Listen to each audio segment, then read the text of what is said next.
Hello. Hello. Welcome, everyone, to Homestuck Beyond Canon stream. The end is upon us. Almost. It's not quite end of Act 1, but yes. Welcome back to Homestuck Beyond Canon. Welcome, Gwen. Welcome, Aleph. Welcome, Leku. Welcome, Ashvar. Thank you so much for the follow. Welcome to the party. Welcome, Corencio. Welcome, Max. Welcome, Mixolydian. Welcome to anyone viewing anonymously. Oh, welcome, Noster, sneaking in at the end there. Hello.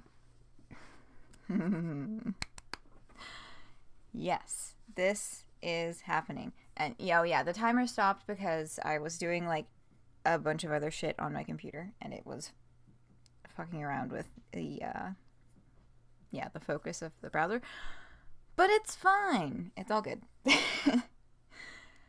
Okay. I was gonna turn off the stream start timer pointer because it's pointing at the wrong tab and it's not even like legible in the tab this time. But let's get the text off of the screen because hello? Sorry, my dog just barked. I don't know what he's upset about.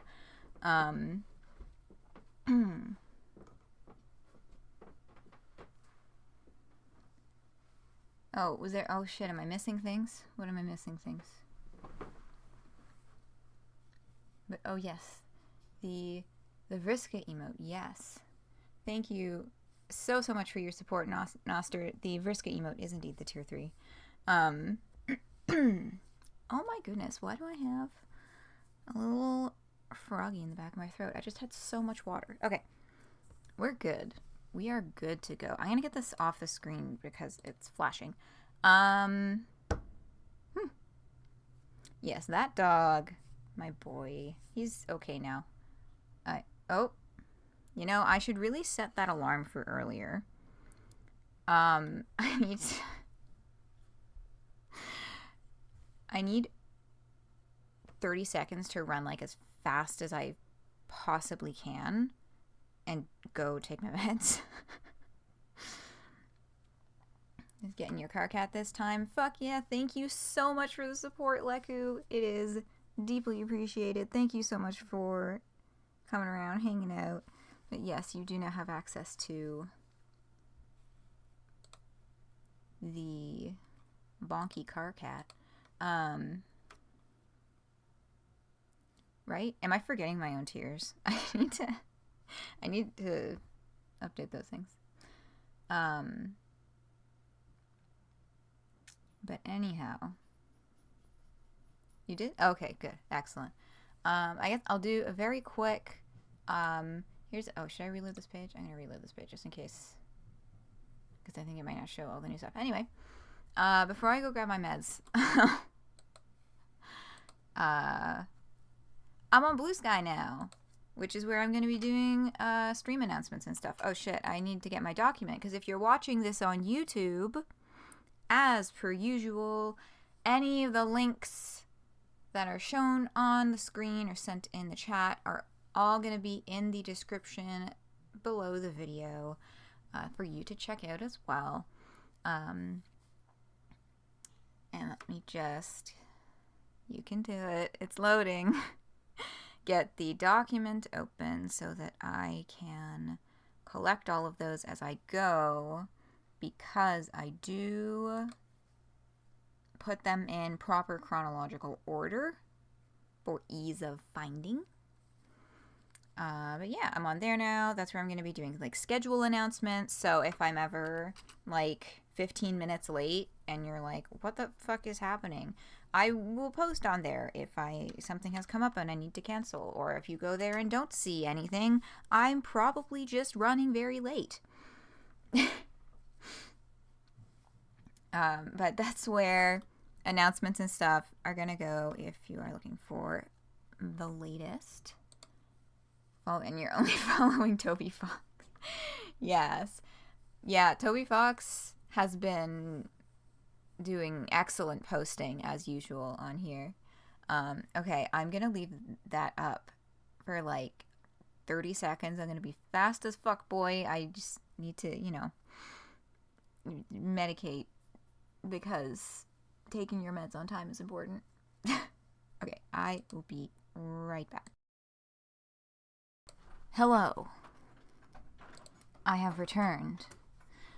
God, I went down to my kitchen and I refilled my water bottle and I was like, yes, I'm ready. Not quite. But now, yes. Okay, so, I will open that in a different window.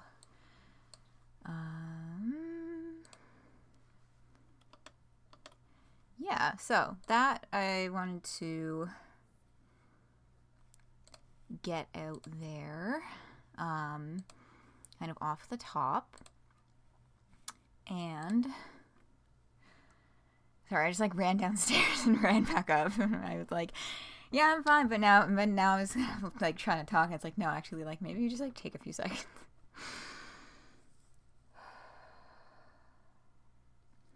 Would I use the Bill Cosby computer? No, I wouldn't do that. But yeah, so here's that. Blue sky. Speaking of blue sky, Deacon Reconstruction, a vast error, folks, on Blue Sky, and they posted this, of course, to their other socials and things as well.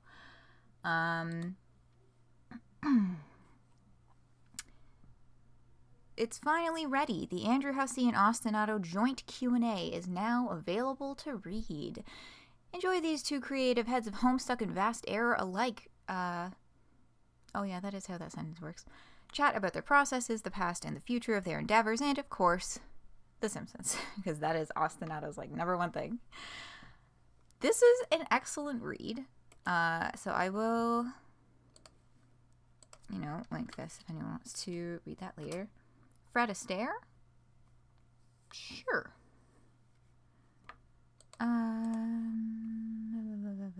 Yes, this is what I was trying to do. Actually, I guess if I just, you know, post the actual link maybe as well. I'm getting a little bit ahead of myself here. But yeah, so 21-page PDF, but as you can see, font size is nice and big. It's got a lot of kind of images complementing things too. So I know, you know, 21-page PDF, if it was like fucking 12-point Times New Roman, would be a little intimidating. But it's not that. Oh, I already put that link there. Haha. Sorry, I'm trying to do like too many things at once right now. Okay. But yeah, it's an excellent read. So I won't like read the whole thing here because it is, you know, even though I'm saying it's not as intimidating as 21 pages makes it look, but it is still, you know, it's lengthy, it's good. You know, questions like, off the top, how do you feel nostalgia and other fictional influences affect the direction of your narratives? Or do you find collaboration purely rewarding, stressful, maybe both? Talking about the number of people who've like launched their entire fucking career. Oh yeah. Like this storyboarder from Bluey who literally just put Durst and Prospect in the background. Yeah, Smiling Friends. I don't know much about Smiling Friends. It just kind of started seeing it mentioned in a few places every once in a while. Yeah, I love the fucking Undertale and Steven Universe. Yeah, so that's neat. I had heard something about Bluey, but I hadn't actually seen the thing. And this was really interesting to read too. Andrew asking Austin what was the thinking behind what pieces of Homestuck to keep and what to cast off while building such a divergent narrative. I tried reading Vast Error, I think like 10 years ago, and I just didn't get that far in it, not for any particular reason. I'm sure many people have tried to read Homestuck and had the same experience. But I was not super aware of just how kind of like, just how far Vast Air has built its own, like, narrative and culture and all that stuff for the trolls that's, like, completely diverged from all of the things in the ways that Homestuck built it up, which makes a lot of sense because it started while Homestuck was still, like, in progress. You know, among other reasons. But that, you know, was very interesting to read about. But yeah, Andrew was... Oh, this was not... Hold on, I'll get there. Don't look at that yet.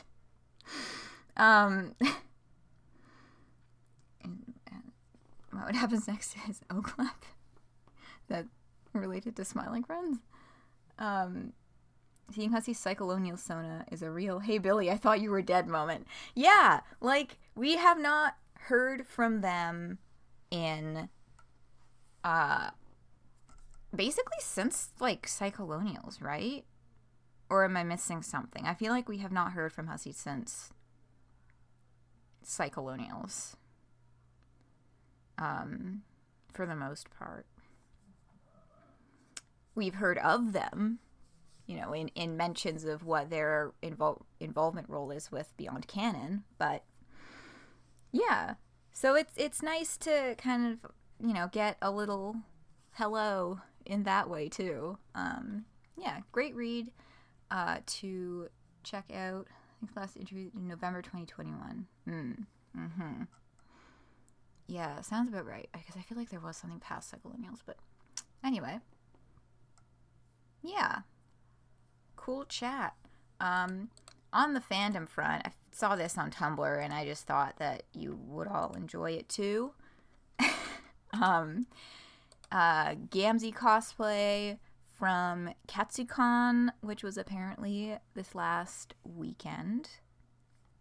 Or, I guess would have been 1 week ago. Excellent work. Really captured perfectly.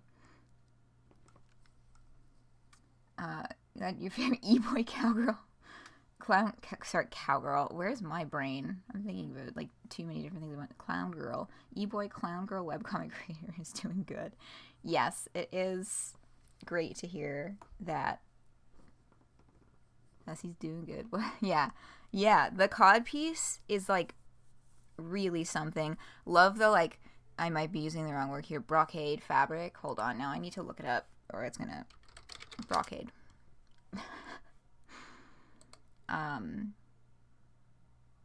No, I'm right! Yay! But I love the brocade fabric, like, on the pants and on the sleeves. Yeah, I got a few great vibe shots. Homestuck photo shoot. Gorgeous. Yeah, the Homestuck photo shoot at Anime North last year on the Saturday was like less than 20 people. And I just, you know, looked on and sighed because I remember and even have pictures from when it was like over 100 people. I guess the Toronto community is not hopping anymore, but happy to see they got a nice big crowd for this. And these are great pictures and awesome costume. And people are still out there doing some really kick-ass stuff. And on the note of people out there doing kick-ass stuff, we are here today for S-Break. I will start off by reading the news update from the one and only James Roach because it does not have any spoilers for S-Break, so we'll continue just kind of front-loading the newsy bits. Yeah. Posted on 16 February by James. Hi there, James here. Back at it again. A lot happened while I was out. I was right in the middle of like 3 wildfires. I got salmonella poisoning from a vile and treacherous burger. Dude, I'm so fucking sorry. Yeah, that is awful. Especially if they were at the same time, which I really hope was not the case. But yeah, LA wildfires and salmonella. I wonder if that was the McDonald's one, because I saw things about McDonald's having to recall burgers because of onions. Their onion guy fucked up in the form of food poisoning. Yeah. I saw a glimpse of the beautiful world. A new season of Severance started. I survived the curse of Ra. So as you can imagine, it has been pretty busy. Thanks to the team for holding it down. Speaking of which, Severance is one that I have seen all over my Tumblr and also now my Blue Sky. I still don't really know what it's about. Man, now I wish I bookmarked this post, remember? But when I was like trying to find people to follow on Blue Sky, I saw someone had posted something along the lines of like, when I saw everyone talking about innies and outies, I got real confused because I was just thinking about belly buttons. Like, I don't know what that shit means in reference to Severance. I know people are going absolutely apeshit about it though, so we'll see if I ever actually look at it. But it's really, really good. It's highly coveted. Okay. Yeah, generally, the reviews from my social media feeds tend to be mostly a reliable source of which media I should or maybe should not be checking out. I've curated things to... I've well-curated things to end up mostly with people who have good taste, I guess. Or, you know, with taste similar enough to mine that usually I can trust when the reviews are in. But yes, Severance. That's on, like, fucking Apple TV or something, right? We don't have a lot of streaming subscriptions in this house. I do a lot of, yo ho ho, it's, Pirate's Life. Yeah, Apple. Yeah, okay. Well, yar, I guess. I'll find it. I'll find it somewhere very, very legally. Okay, continuing on with the news post.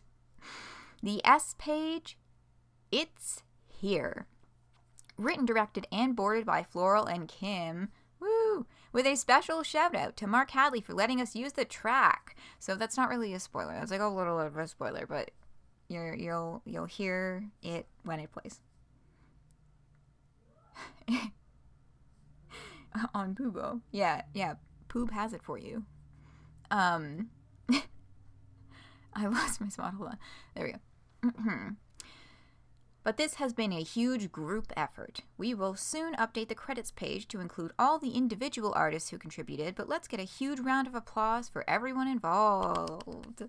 It has been sort of insane keeping it all under wraps. Lots of late nights, a lot of trial and error, and a lot of organization. I had a very small part in it for someone who is speaking on it so authoritatively. It is kind of a miracle this has come together in the way it has, and it really helps you understand how much of a creative genius Andrew was. So what else has been going on? We're partnering with Makeship again to bring you 2 more plushies. A portion of the proceeds from the Carcat plush and funds from the Patreon went directly into paying freelancers for Flash assets and compositing work. So really, this was made possible by you guys, the community. You rascals, you've done it again.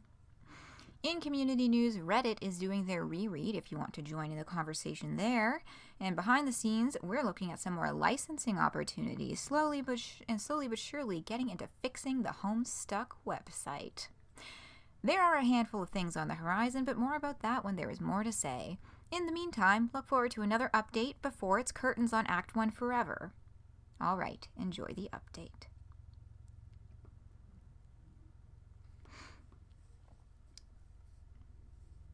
Can't even post about it on Blue Sky because Mr. Stiller might see it and you get a bad graded Severance fan.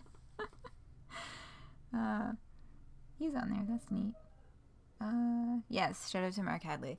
I was like, I should probably finish reading the whole thing before I start interjecting again. So I just decided to do that and continue reading. But there's actually a few things in here. So the first I need to put this bookmark in my file, and then do this, just in case it's been updated today, because with the credits thing, I wanted to show that off if it has been updated, but at the moment, it has not yet been updated. So we'll come back around to that at the next update, to see that. Severance in that other S show? Other S show? What's the other S show? I do not watch a lot of TV. Although this is reminding me that I have new anime to watch, because I tend to lean more towards that. Succession. Oh! Hi! Hello! Welcome, James Roach.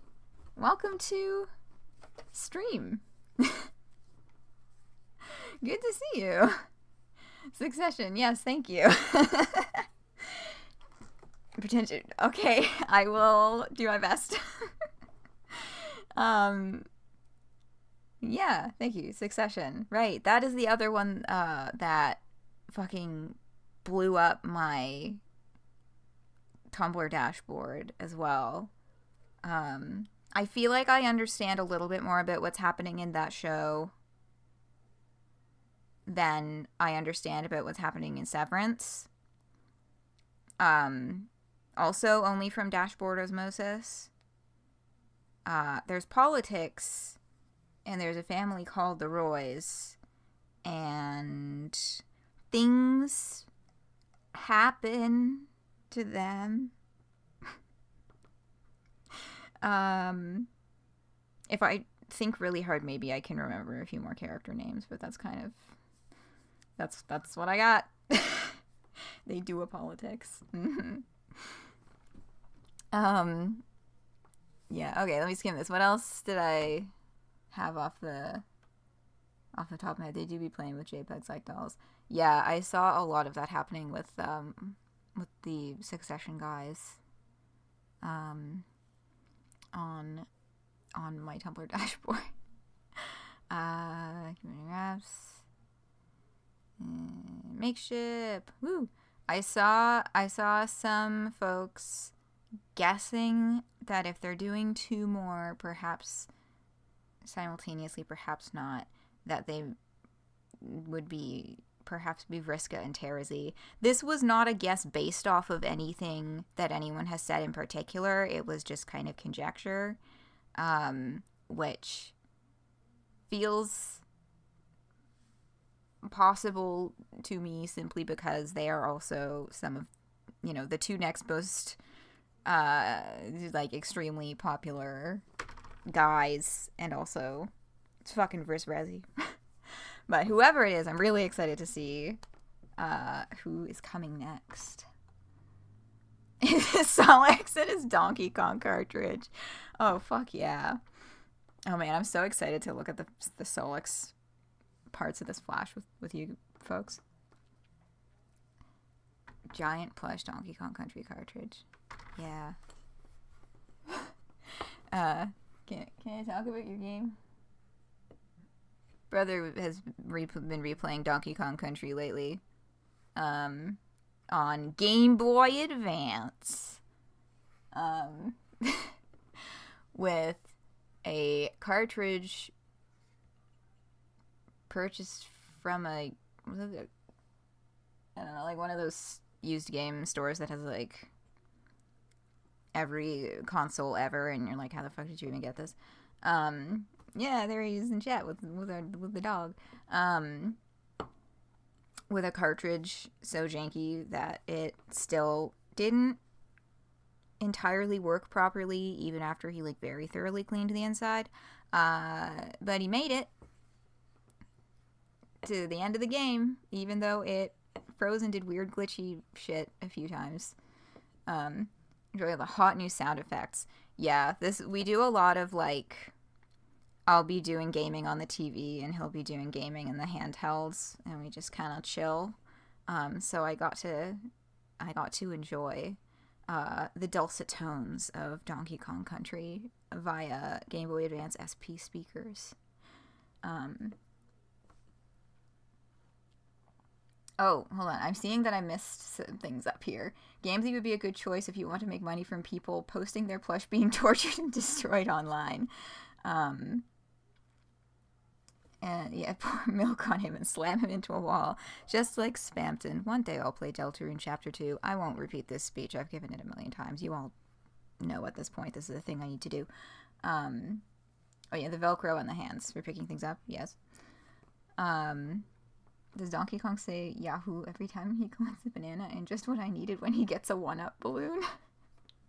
I feel like this is a very specific reference that I'm not getting. Are you getting this? Brother gets it, but he's not going to tell me.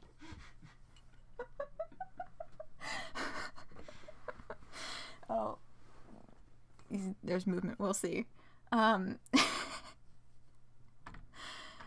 don't know if you can hear him laughing in the background or not. I don't know exactly how far my microphone reaches.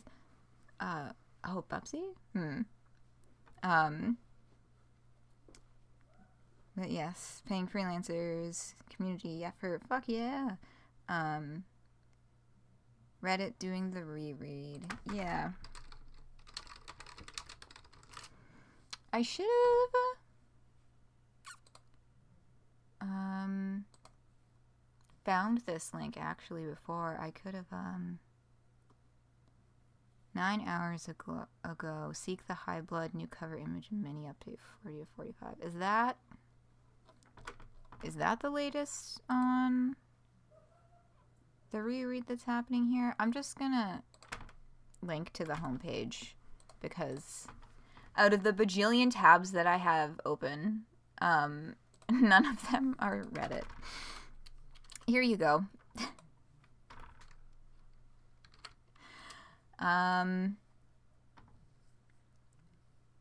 Peanuts, pine nuts. Oh, is it? That's from the rap, right? Oh, it's what they did to the Mario games for their GBA ports. Oh, they added a bunch of unnecessary voice lines. Got it. Donkey Kong 64 shouts for every enemy. Lots of news flashes is fine. I see. Yeah. Man, they really added that guy who yells at you all the time in Mario Wonder. That's what that makes me think of as well. I forget what it's called. The flower that looks like a fucking vuvuzela. The bot finally posted. Yeah, the Discord bot was really slacking today, so I screamed at everyone. And it only just posted 1 minute ago. Damn. Fucking Vriska. Which is what we named the bot. Yeah, the talking flower. To put Vriska down again. Yeah, there's a few things I would like to do with the Discord server. Because it's very dead. And the bot is a little wonky. But that's okay. I was gonna look for... Oh, there's fucking typos in there. That's not even... I'm typing fucking... Anyway, no, it's fine. Because it turns out all I needed to put into my search was unofficial collection, and the unofficial Homestuck collection was the first thing that showed up. Thanks, DuckDuckGo. Right, because I know, hold on, words, let me reread something here. Yeah, so the reread, behind the scenes looking at more licensing opportunities and slowly but surely getting into fixing the Homestuck website. So this is the server public? It is not at the moment. I've just kind of been grabbing random people, and there are people who I have been meaning to grab. I just kind of forget to do that a lot and forget that it exists half of the time. Because as I said, it's kind of really dead. I'll be frank. I don't have any public links just because I am just wanting to make sure that everyone in the server is someone that I like recognize, and so that I don't get like bots or like I don't know, bad faith actors, moderation issues, that kind of stuff. It's probably overkill. But yeah, it's also needs to be overhauled, and there's seriously the only thing that happens in there is stream notifications and YouTube upload notifications at the moment, really. So under construction, stay tuned. Basically, with regards to that. Yeah, behind the scenes, looking at some more licensing opportunities, slowly but surely getting into fixing the Homestuck website. Right. So, fixing the Homestuck website. Earlier today, because there's a couple of these tabs are chapters of the epilogues that I wanted to refer back to for confirmation of events. But I kept getting a 500 server error every time I tried to load the website. It worked later in the day. But when I was putting all of this together in the afternoon, the Homestuck website was just not loading. And I was like, I need to get this done. I don't know if this is going to be loaded. So straight up, I pulled out my fucking paper hard copy of the epilogues and put bookmarks in it. And I was like, I guess I'm just going to have to read from this hardcover book. I think that's genuinely the first time I've cracked this thing open properly since I bought it. I've been meaning to reread the epilogues at some point. But honestly, trying to find these passages and seeing some of the surrounding stuff made me remember why I haven't done that. They're a lot. They're a lot.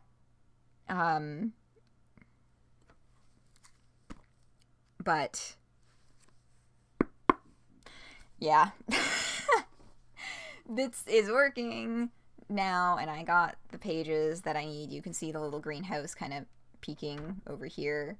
But I just thought that was funny. But the reason I grabbed this was because I'm pretty sure I talked about this on a Chicory stream a couple weeks ago, and just like looping back to this while it's relevant.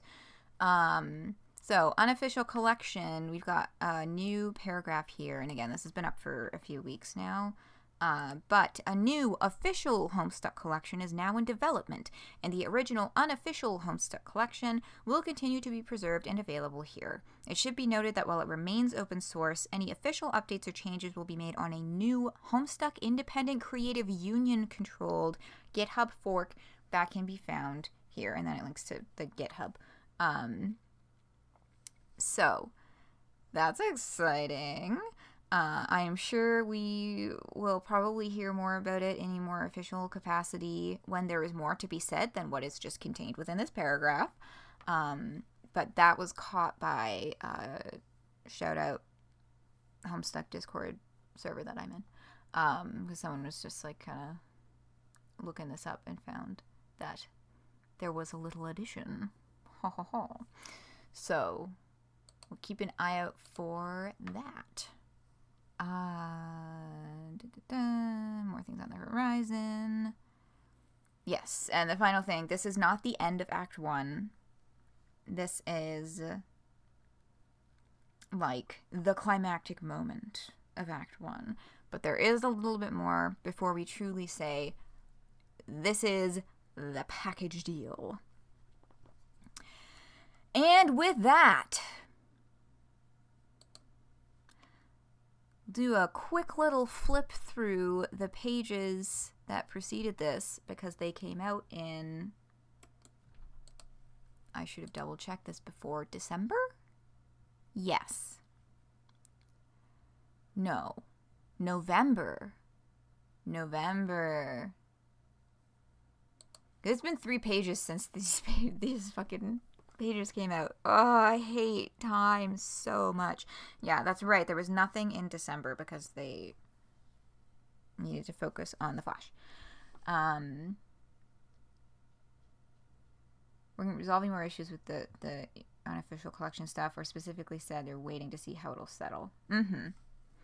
Yeah, so just being like, hey, this is a cool thing to keep an eye out for, and that's kind of where we're gonna leave it.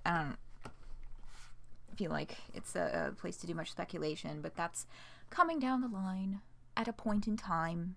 We shall see what comes up. But right now, 3 months ago, these pages were posted.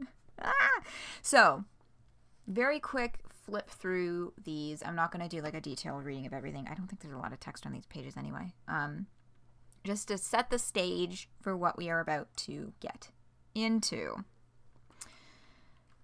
Yes, so this was Jake tried to kill Jane. Didn't work. She beat the shit out of him and dropped him out of the airship along with all of her brig boys. So that is where Jake is situated. He's surrounded by Crocker Court people and he's bloodied and battered. Yeah, so we've got the battle is beginning. Out here, trolls with their crab tanks, which I love. The meteor with the plot point inside of it. Tavros, who has left Harry and Yiffy behind to follow Vriska.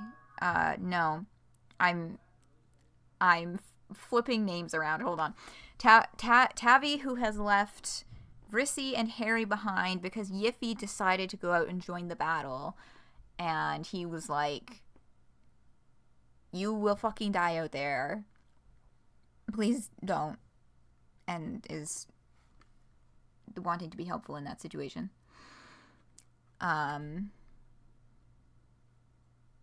So they, Harry and Vriska, who get that letter and are like, fuck that. We're not stinky babies. We can be big kids like Tavi. Right. Jade, top of the ship, is holding up a barrier, which is supposed to be protecting them, which they just left. However, we got a Crocker snipe with eyes on her, which Rose knew was going to happen, so she protects Harry and Vriska from having to see this. But Jade gets... Yeah, your goose is cooked. Actually push the big red button. Oh, that's talking about Jane being fucked over. Jade gets cooked in a different way. Oops, bye. Jane's got her fist on that big red laser button. It's charging. Plot point is starting to do some whack shit.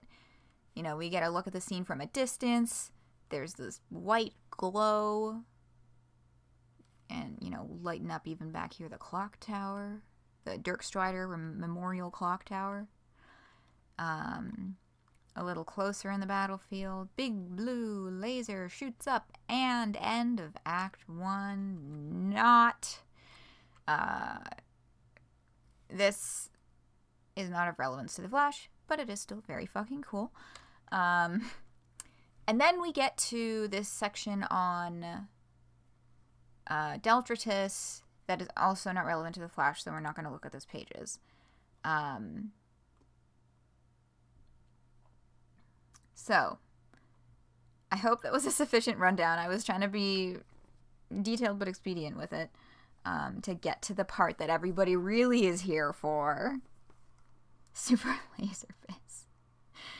Yeah, it's fucking gonna blow up the moon with a super laser piss, or however the quote goes.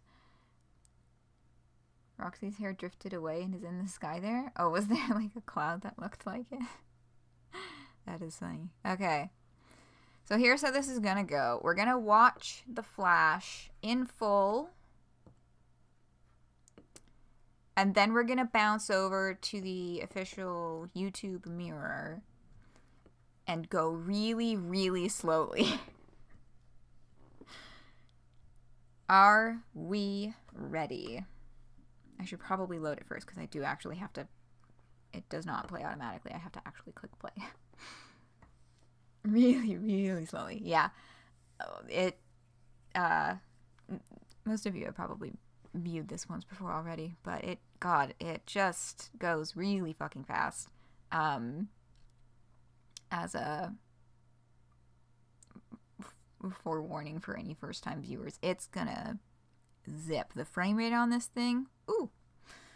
But yeah, we'll take it slow. We'll break it down. We'll poke things with sticks. And also look at the 20 bajillion tabs that I have open. All referencing specific things. Okay. 888 frames per second. Yeah. It keeps fucking happening. Okay. We begin? We begin.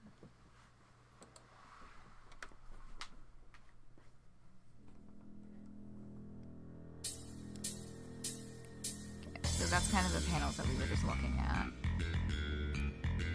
Tabby and Yiffy out on the field. Kanaya! I love her. Very important, Solix's Grubhub order. Keep this in mind. Okay, the Mina life power stuff, there will be further in-depth discussion of that.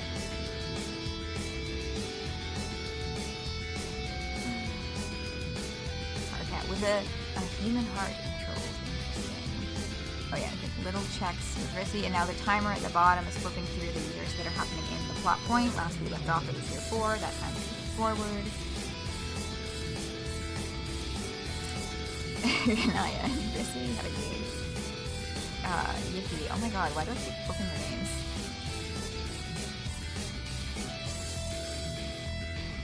Yes, lots of life magic being thrown around here.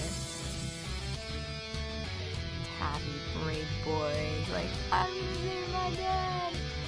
Rip Jade. This is so fucking funny! Ah, poor Carcat, I feel so bad for him. Being attacked by the corpse of your ex. Oh, Rip Solix's Grubhub guy, which again, we'll get back to. Fucking Hopesplosion time. Using his hope powers to bring back Jade.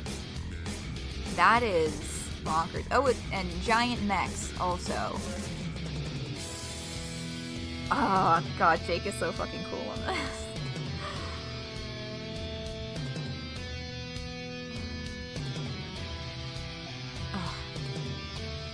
Yeah, that hope shield is blocking the fucking moon laser. He's fucking we're gonna walk off into the sunset. Oh, that face, that Jake face is so weird. Oh, Rose, no! She's like, I know what's gonna go on. Just do it, because of her whole like rant that she has. I'm gonna take this moment to get back to what's happening in chat. Oh, the phone. Glad Mina and Kanaya are still serving cunt while everything's going horribly wrong. Yeah.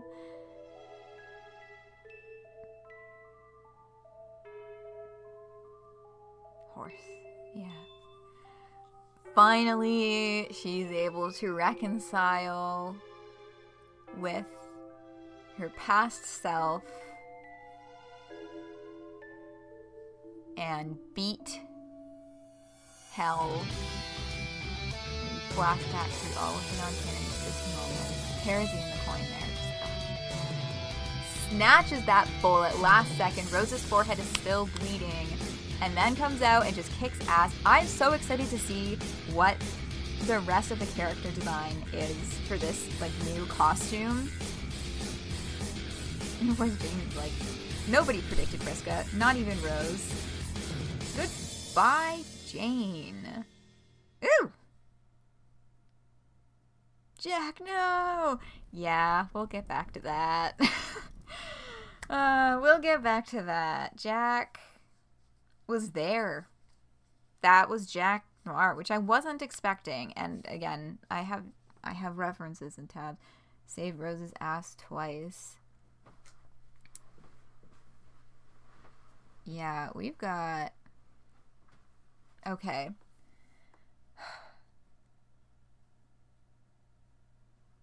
Yeah, there's so much going on here. Marquise-esque, yes.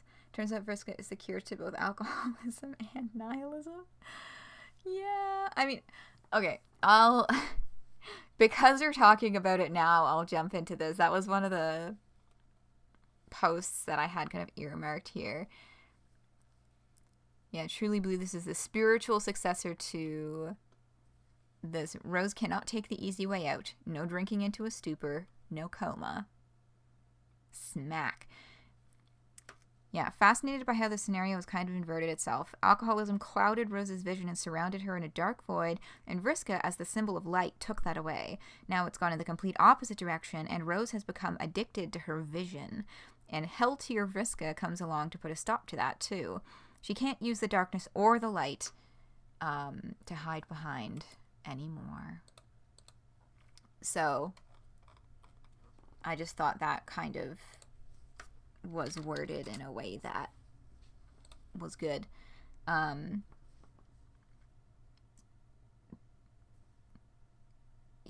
brighter blue color Rose is not allowed to have. Oh yeah, hell tier. Yes, thank you for bringing attention to that.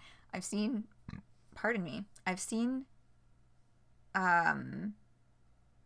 this referred to as hell tier Vriska on even, hold on. Is that what I'm looking for? Yeah, it is.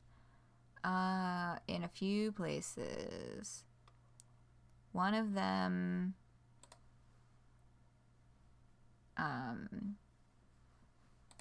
oh, did I, like, do this already and then forget to bookmark it? Sorry, I'm looking for a specific, thing here.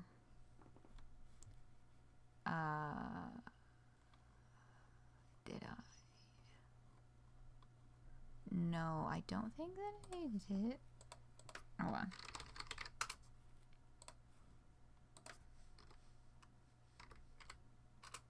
There.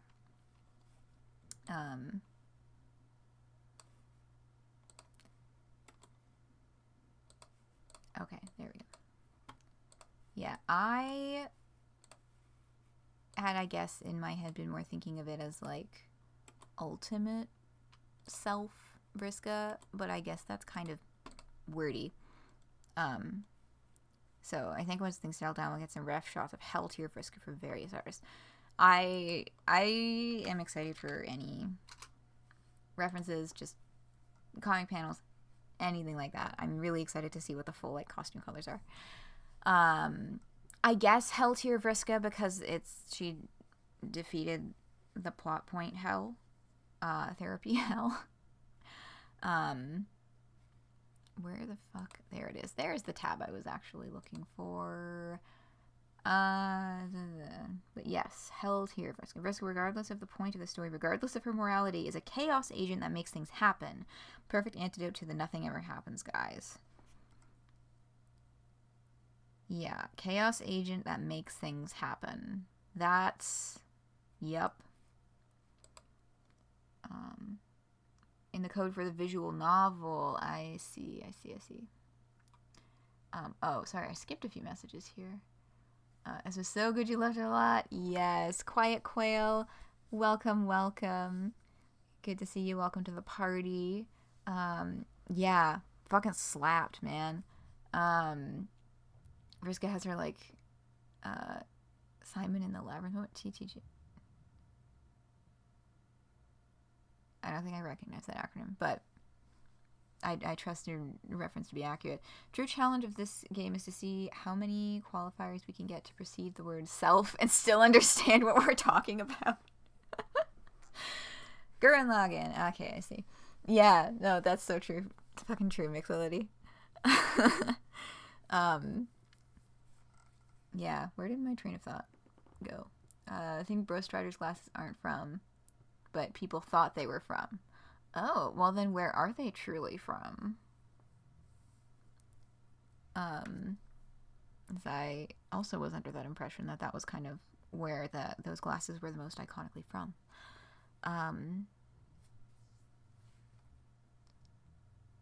Squirtle Squad? Oh yeah, that's true. They did also appear there, but they're from nothing. Oh, they're just like a thing. I think it's like, Yeah, they're just Bros glasses. Yeah, they're just a general Japan thing, I think. Maybe like a delinquent culture thing or something.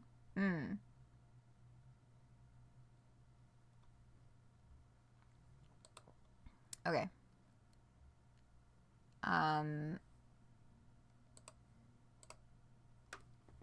This. He was like, I don't know who that is. Yeah. Oh, right. Before we rewatch it, the song is Agreevocation from Homestuck Volume 10! Yay! We got the hint earlier. And then...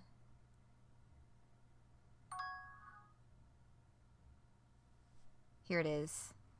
Agreevocation from Volume 10 is indeed the song from the thing.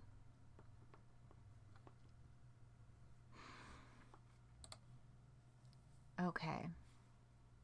Let's bounce back here. So, what is this? Okay.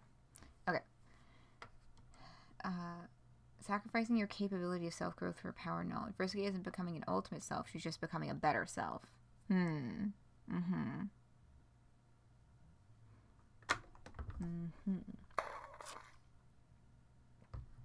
just taking a little water break.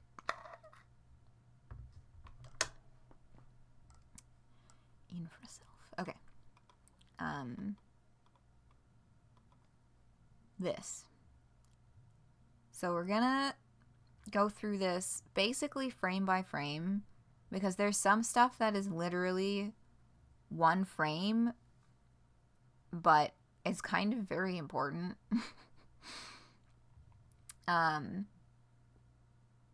Yeah, I think I understood maybe 5% of this after the first time that I watched it. Because it moves really, really, really fast. And I know that high octane animation and like that kind of like things are happening, quick movement is like a Homestuck staple. I feel like this one is even faster than usual. And I know I'm not the only one who feels this way, because I saw other people talking about this too. Because at first I was like a little worried. I was like, oh my god, has like I thought that perhaps my fucking long COVID fried brain was just like not able to keep up with things going that fast anymore, visual processing. And I was like, oh god, that's but then I saw that other people were also like, wow, whoa, wow. And I was like, okay, so it's not just me. That's good.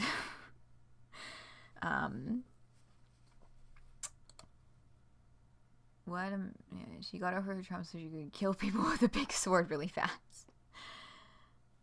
Who didn't? I mean, big sword, cool. I spent 8 years in therapy and all I got was this big sword. I need a fucking drawing of Vriska wearing that t-shirt. Hey, I could do that. I have the power.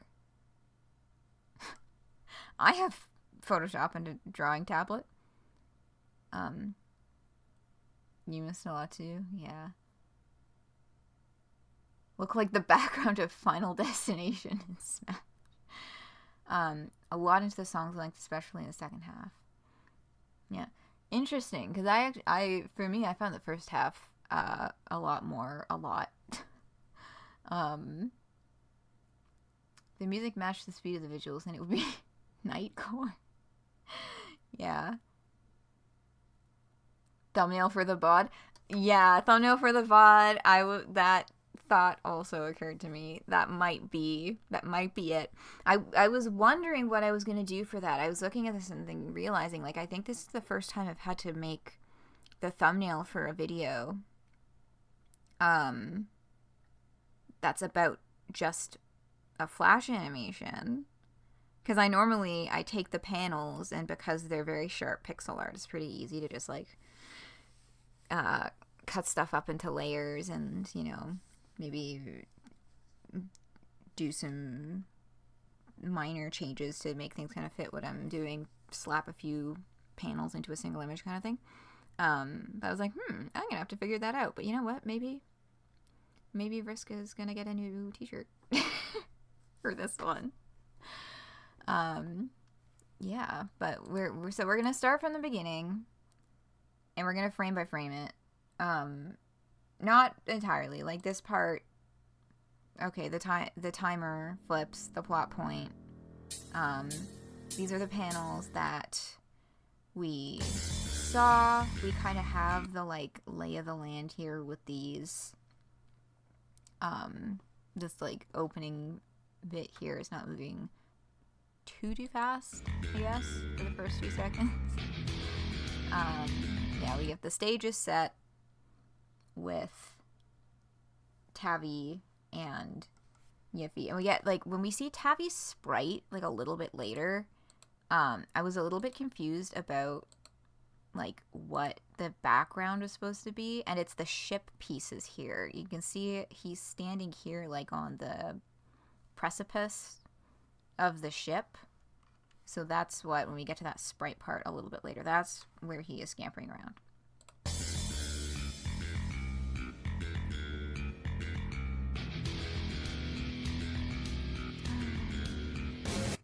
Hi. Can I ready to tear shit the fuck up?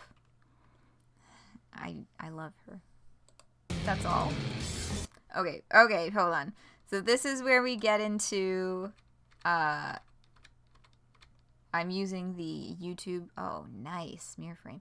I'm using the YouTube shortcuts of the greater than and less than sign keys to go one frame by one frame. So Solix readying his Grubhub order. We're seeing Crocker soldiers getting more on top of the troll crab tanks. We've got left hand side, some psionics are happening. So your delivery is on its way. The Grubhub order has been placed. Yeah, and this is just to get a closer look at, like, so this one, so they've got crabs, they've got scorpions. I'm pressing the wrong key.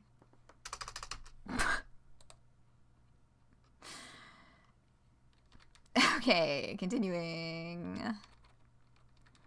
Yeah, so then, okay, this is a very important moment, okay? Because this guy runs across here really fast. This is Solix's Grubhub guy.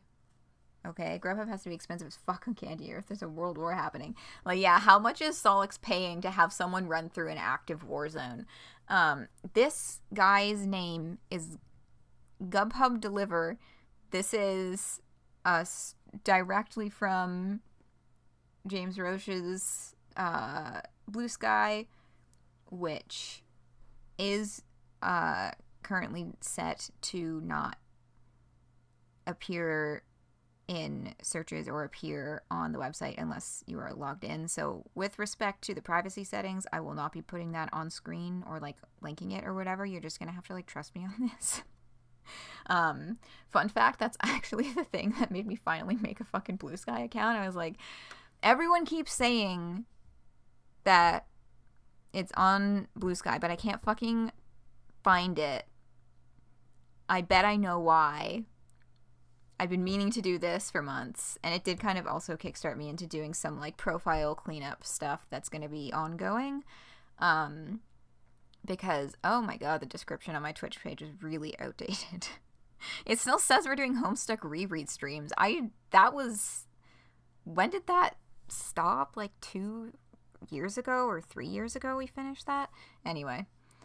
But yes, spelling. I will put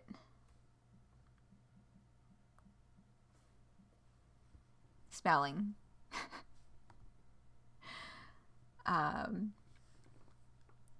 We will continue to monitor Grubhub Delivers story as the animation progresses. Deli VR. Yes, for when you can't get delivery, you can pretend that you're eating fresh food. Right, so we see this specific troll go down to a Crococorp gun. This guy.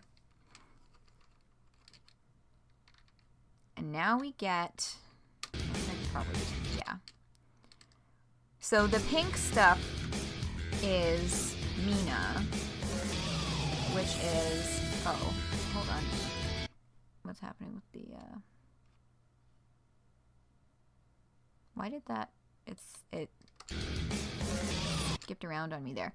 So, Thief of Life Magic. Yeah. So, Mina is stealing the life from the Crococorp guy and giving it to the troll so that the troll is now the one who is alive. That's fucking bonkers, I think. And it's very fucking cool. The Strawberry Miles. Yeah. So this has got that kind of like zappy power thing. Now this theory is one that I just thought was interesting, as it's kind of related to this. It's not specifically about anything that's happening in the Flash. I just think it's an interesting theory, interesting idea to kind of play with. The fuchsia miles. So it's not like it would be out of the ordinary for the Empire to pretend that warm blood lives have an earlier expiration date when it's actually just a prolongation of culling for the more commonly hatched blood types. Like, it keeps up the illusion that there's actually a reason for the hierarchy as well as working for population control. I'm still not going to say, oh, the whole lifespan thing was just the Empress playing silly buggers all along, because I think there are more interesting conversations to be had about it beyond just, it was never real, lol. I am, in agreement with that. But again, interesting idea to play with. But the idea that the girl at the top could just trade life around like boonbucks does help make it all seem more fluid than it might have appeared at first. Even if the Condess does presumably just spend all that time on her own ship, not talking to anyone. Can she do life powers over the internet or something, do you think? I guess Break has Mina shooting her life powers all over the battlefield like the Red Miles, almost. How fucking mad would you be minding your own business at the other side of the galaxy and the Condess trades 10 years of your life wirelessly at range? Would you even feel that happening? So, that is a fun idea to play with regards to the Condess and like the shortened lifespans of the low blood trolls and things like that. Because that, just how much truth there is to that is something that I've seen a lot of fanwares kind of playing around with. Various different approaches. Another one that I've seen is like the lifespans of the lower blood trolls are just shorter because they keep getting fucking murdered. That's like another kind of world building explanation for that. So that is a neat idea to play around with. Okay. Yeah, so these two, and we're going to keep following these two as well. Yeah, so these three, they get their badass ancestor style portraits. The beating heart, the human looking beating heart over the crowd of trolls ready to fight. Jane readying her life powers, and we'll get back to that after this very brief intermission to Vriska having a tantrum. These are some really good Dave Pettas. I feel like they would make fantastic emotes. Okay, so Jane, alongside whatever the lifey stuff that she started doing that we'll kind of see the results of in a few frames, launched this missile at... Okay, see? Very brief. What Jane was doing with her life powers was bringing this guy back, so now these two are both alive again. Okay. Are we keeping up with them? They're both alive. Because of God Tier Power bullshit.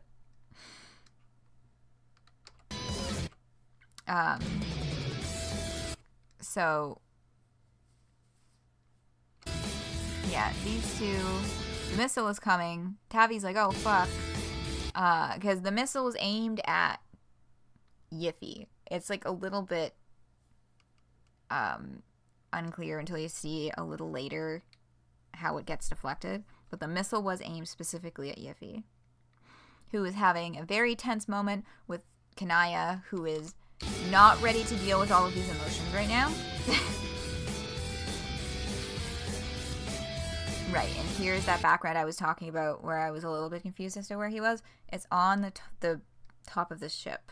So from there, that's his launch point for his last scamper somersault. And here's the first appearance of Jake.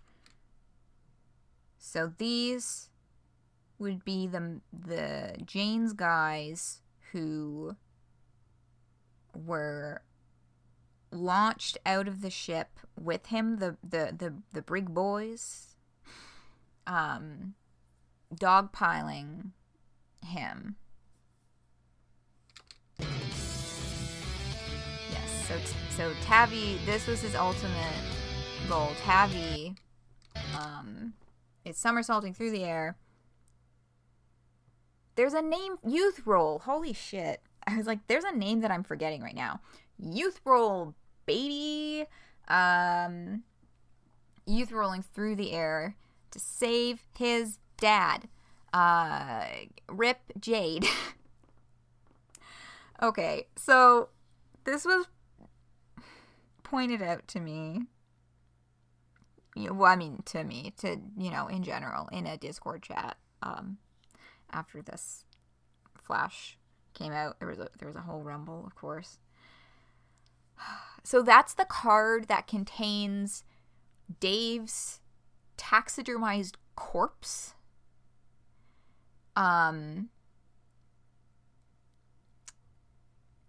Which the nameplate says Uncle Dave. And yes, you can see the code. Yes, Tab became a DVD screensaver before the Dave bullshit happened. 4A99YUNC. Also,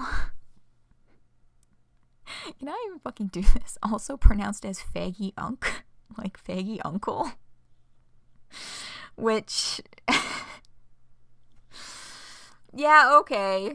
Oh my god, I saw someone on fucking Tumblr Boost Guy was on Tumblr, so I was like, fuck yeah, slurs are back in Homestuck, let's go. I was like, oh my god, stop. No. Thank you, God of Bath. I am extremely gay. So, that's there. Cancel. Damn, my yearly pass. God. My gay ass. Anyway. That is the code for Candy Dave's taxidermized corpse a la Grandpa Harley / also Grandpa Egbert, because Alpha John got the same treatment.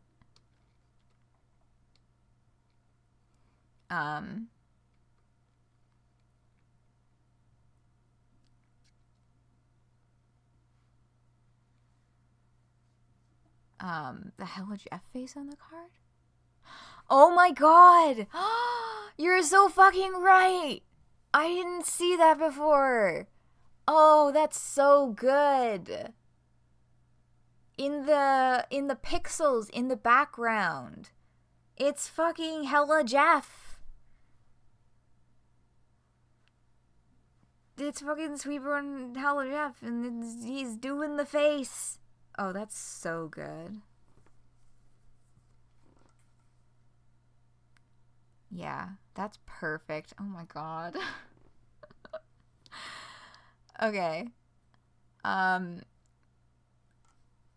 let's see Dave's beautiful face now.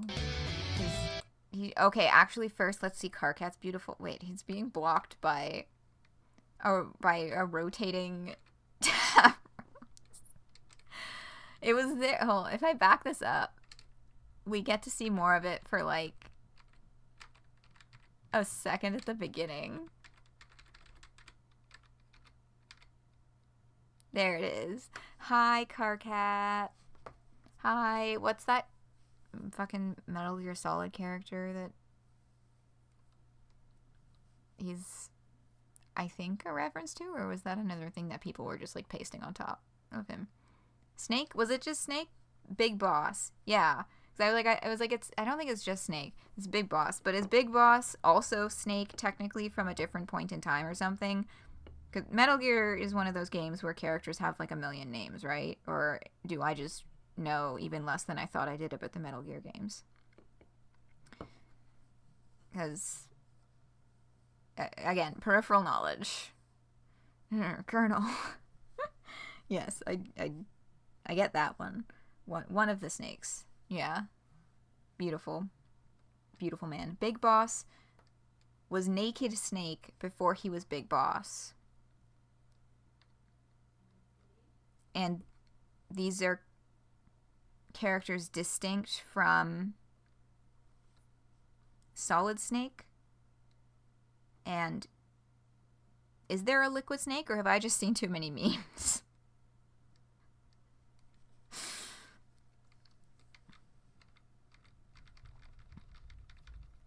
Snake. There is a Liquid Snake. Okay, so I do know some things.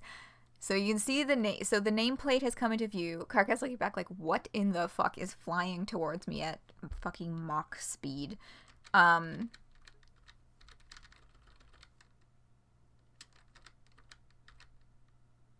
it starts to come in. The fucking eyes. Because, oh shit, I forgot. That was one of the other things that I was looking for. That I wanted to find. Oh, that's wrong. Sorry. No, I made a typo. Well, I didn't make a typo, just Firefox auto-filled the wrong thing. Is it chapter 40 of Candy? No. 39. Yes.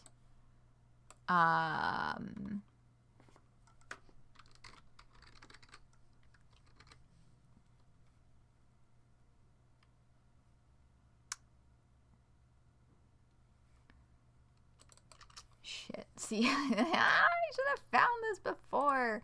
Because there was a discussion in server. Oh, solid. Yeah, the fucking baby eyes. In the same discussion I was previously referring to, talking about like Dave took off the sunglasses and gave them to the robot. There it is. Perfect. Right down here. Because someone was like, where are Dave's shades? What did they do with Dave's shades? Like, that's really funny, but where did they go? The robot steps out of its recess and points its head downward, the searing red beams from its eyes spotlighting Dave's crumpled torso. The robot, Davebot, shakes his head slowly. The doubts, the confusion, the insecurities of the man lying here all died along with his body. Dave smoothly reaches down, lifts the shades off the corpse, and puts them on his face. It's about fucking time. So that is... Davebot has the original sunglasses. And that's why we get Babyface Dave with, yes, this very stiff-looking suit. His suits are so much jazzier than that. But, I mean, we don't know who did the taxidermy job Uncle Dave, just underneath the year counter. Poor car cat. Like, this guy just can't catch a break. Can you fucking imagine being clobbered by the taxidermied corpse of your ex? That sounds like beyond horror.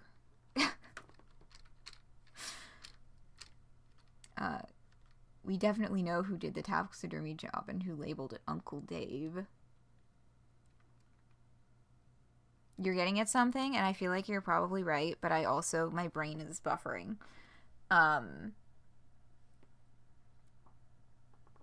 Jade. Yeah. Oh yeah, of course. My brain was my brain was trying to come up with somebody other than Jade. But like, yeah, I guess Jade is probably, although, you know, no, Jake was too wrapped up in the other stuff, because I was like, Jade and Jake both have experience in human taxidermy. Because I was about to say Jade was the only one who had experience in human taxidermy, but then, no, Jake also has experience doing human taxidermy. Her tradition, taxidermy dead family members. Yeah. Yeah. But no, Jake was too wrapped up in other stuff, so yes, I get that it had to have been Jade. Although I guess, yeah, I guess I initially nixed that idea just because doing that, being like, oh, that suit's a little stiff for Dave. That feels like Jade would get, like, jazzier about it. But, like, maybe not. Maybe she's, like, very formal about her taxidermy. It's not beyond horror, it's beyond canon. Yeah, the horror terrorists and the regards, Jesus. Gamzee? No, Gamzee's dead before this stuff. Oh, right. Jake cremated her because there wasn't time for a full taxidermy.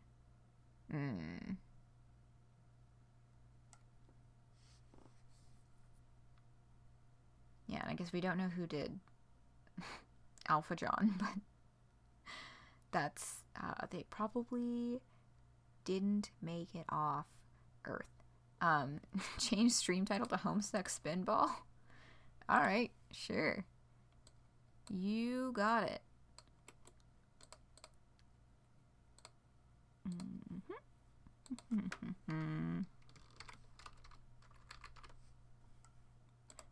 Dunzo. Done and dusted. Got the white suit from Dave Sprite Dave?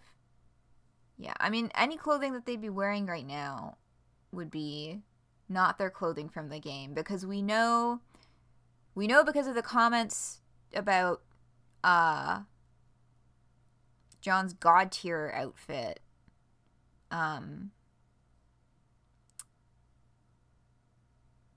that they did, like, physically grow into adults. Like, they finished puberty. And did get larger. So I don't think any of them are still wearing clothing from the game. But perhaps it was chosen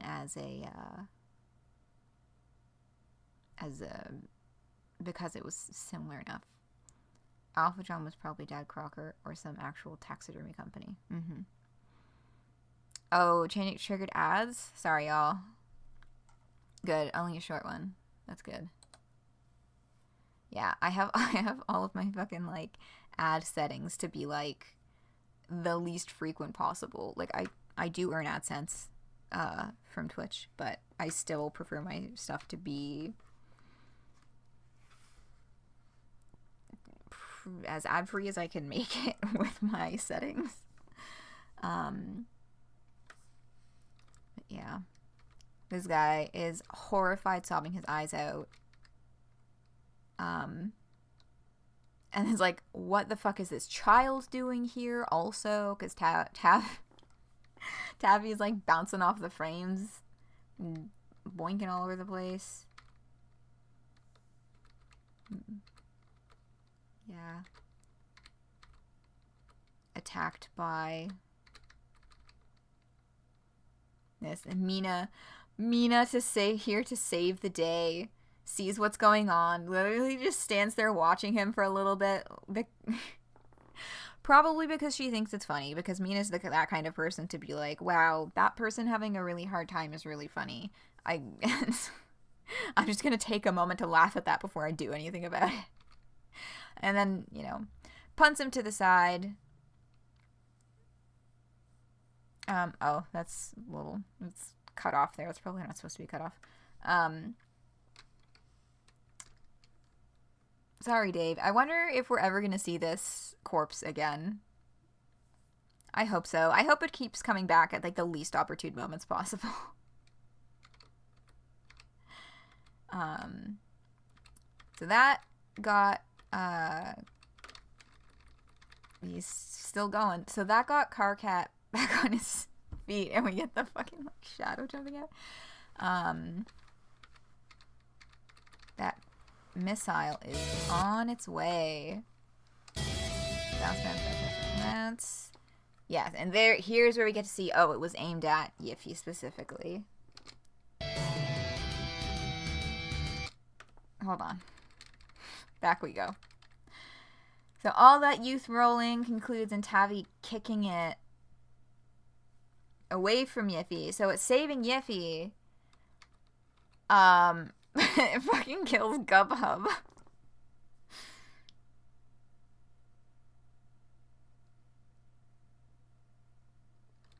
Did John take a bite of the apple sprite? Which,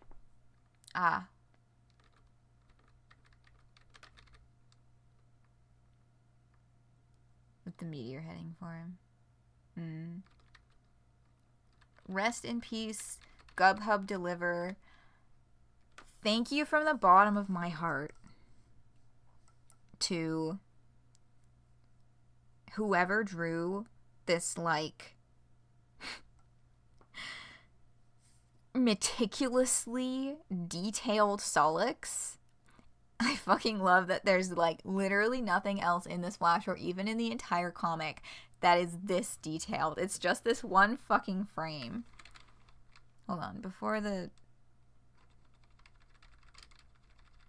I'm trying to find... Hold on, the thing that you were referring to.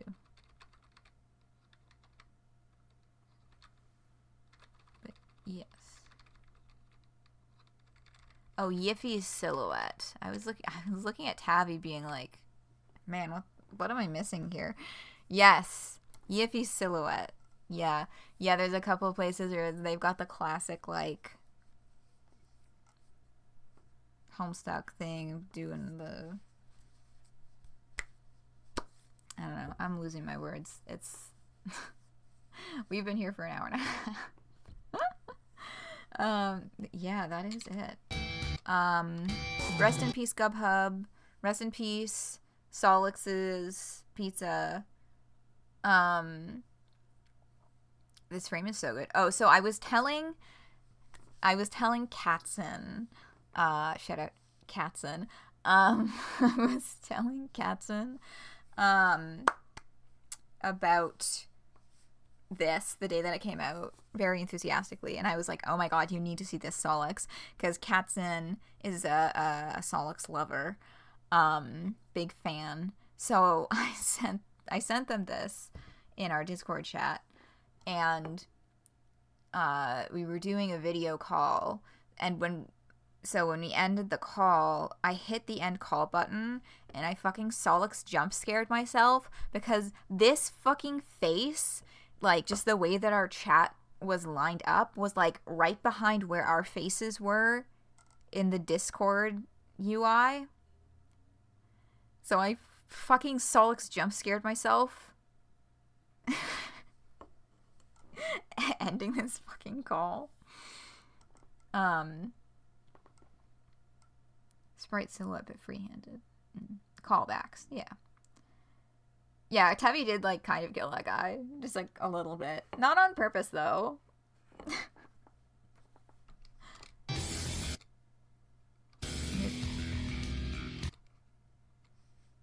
Right, this is the lead-in.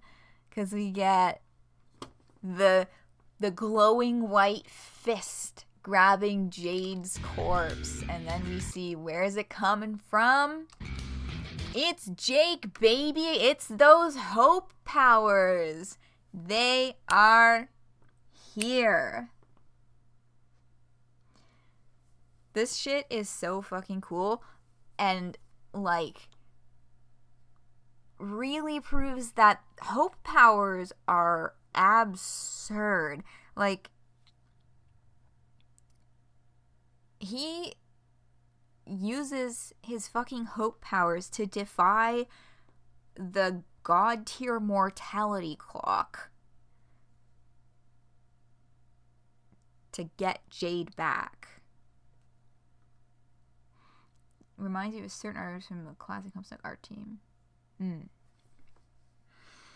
And like it, I also saw it pointed out that like the way that this hope beam is working is like,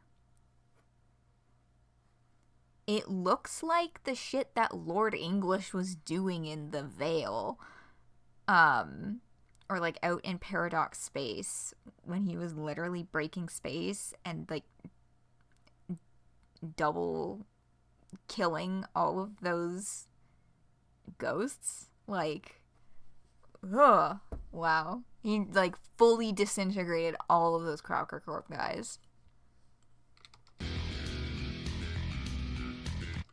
Right, we get a little check-in with some other folks. Yeah, Jane.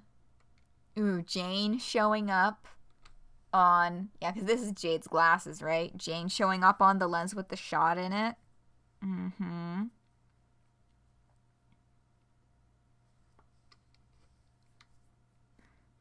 Foreshadowing.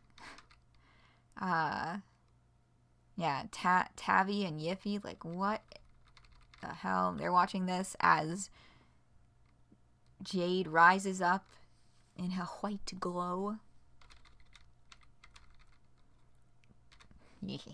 And see, because that's the god tier you're coming back to life, baby glow that we see on,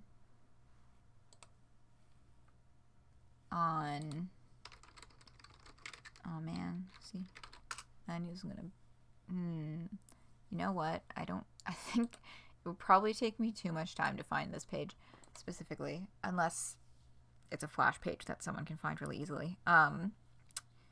When, oh, is it just John rise up? Hold on, this might not actually take that long.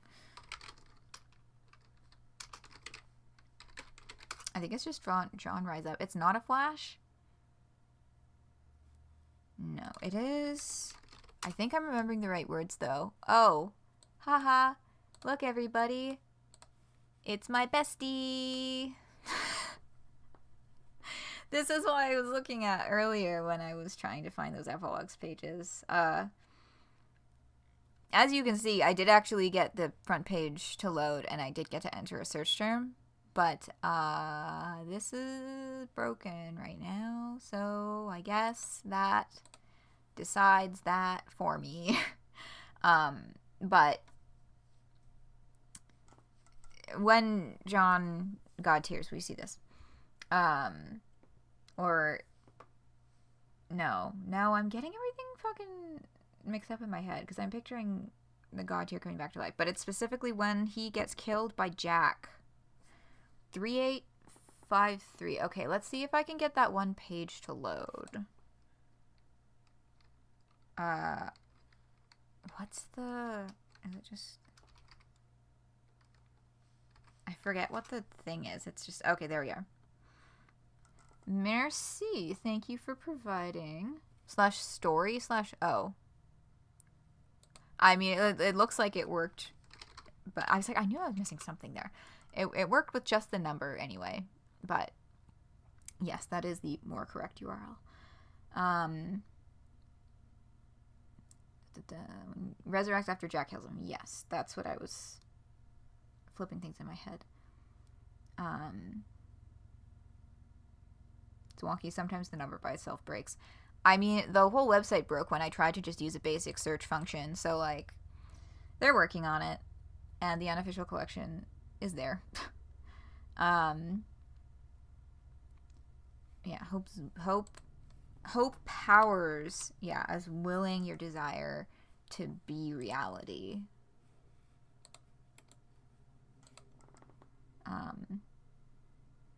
Yeah, hope is what makes us strong. It's why we're here. It's what we fight with when all else is lost. Is that a quote from something? Sounds very quote from something. If not, very nice words. But yes, so that is, this kind of glowy stuff happens very specifically when a god tier is coming back to life. Determination? Perhaps. Hi Jade, welcome back. Oh my god, this sprite is so cool. The busted glasses and like the blood splatter still on her face, and she's reaching out with her space powers to, and I needed to get this from explained to me from someone else. I was like, what is fucking happening here with the skulls? And like, she's using her space powers to make their heads so big that their neck cannot support them anymore, and it's snapping their necks. Blah! That's so... Damn.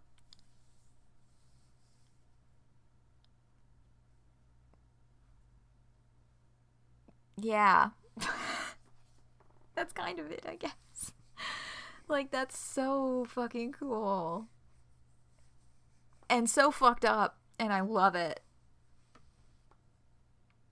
God, that Jade sprite is so good. Yeah, so that's what's there.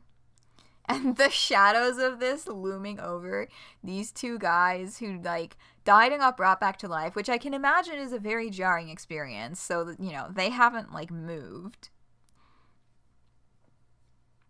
You didn't follow that was the exact mechanism. Bobbles the head and boggles the mind. Yeah, I didn't follow that either. I was like, well, she's killing them somehow because of the head big thing. But, like, yeah, like, these guys are, like, living on in, like, abject terror at what could, possibly be next for them. And as Jane is watching this happen and all of her men are getting screwed, damn, I can't believe I actually paused that at the exact right moment. Next to the big laser button is the other button, which if I back up one more, we see it's got a spade on it. A black spade. And here's where we see, that is Spade Slick in a huge mech. Pretty slick indeed. It is a very cool looking mech. Or, Jack Noir. Yes, Jack Noir from...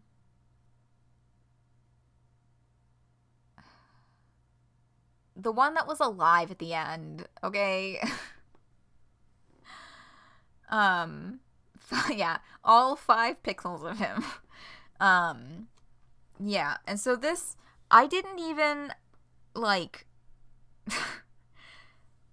make the Jack who was Bec Noir.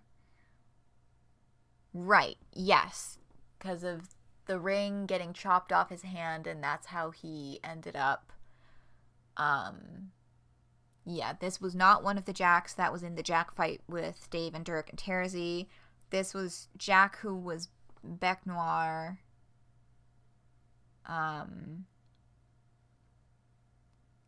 And was defeated by Parcel Mistress Bec Blanc in the whole thing involving Jade. That guy. So I had thought,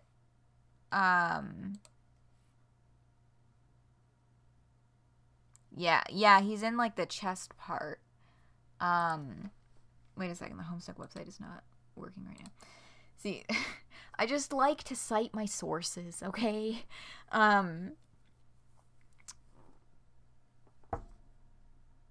This guy, last we saw of him within Homestuck proper, him and Miss Paint were making blushy eyes at each other after he got the shit beaten out of him. And I had completely forgotten that that's not the last we saw of him. We're gonna have to skim over these fucking Snapchats for an explanation as to why he is with Jane.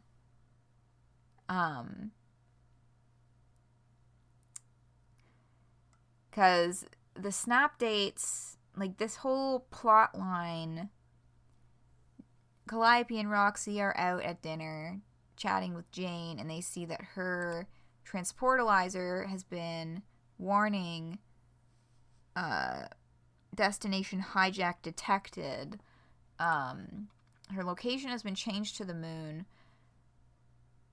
by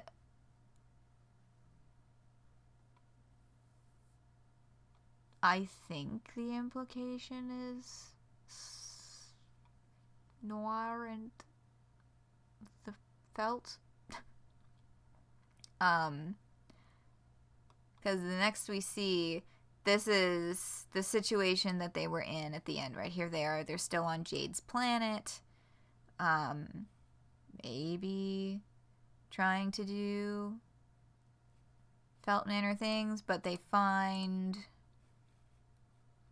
not Noir. Yeah, because I was trying to follow the continuity of this, looking at this before stream. Like, but yeah, that was the thing, right? It's like, not Noir, then who? Because I don't think there's other explanations present here, at least. Anyway, they get into the new session through the same door as everyone else, essentially.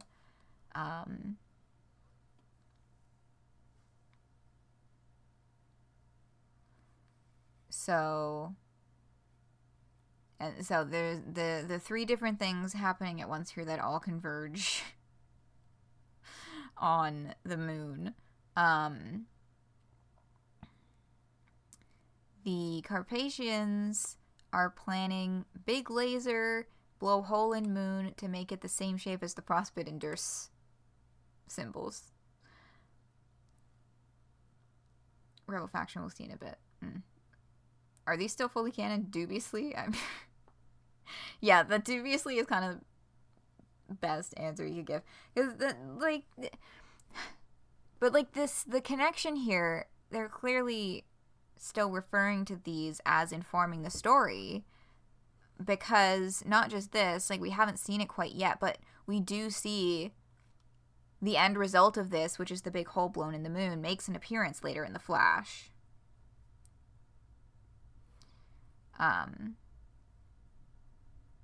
So, like, these, you know, the Jack Noir stuff and the moon stuff, both, like, these are what make those things make sense, so I'm inclined to say that they're being taken as things that have happened.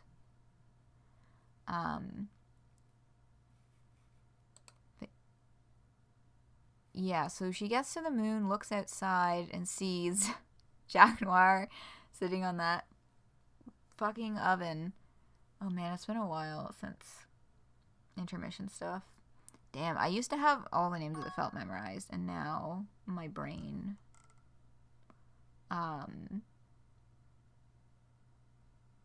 is not recalling the name of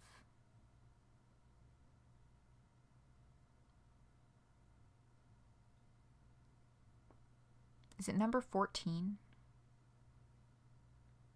His name is Purple Stripe Hat. I mean, 14 is quarters, but I don't think that's... that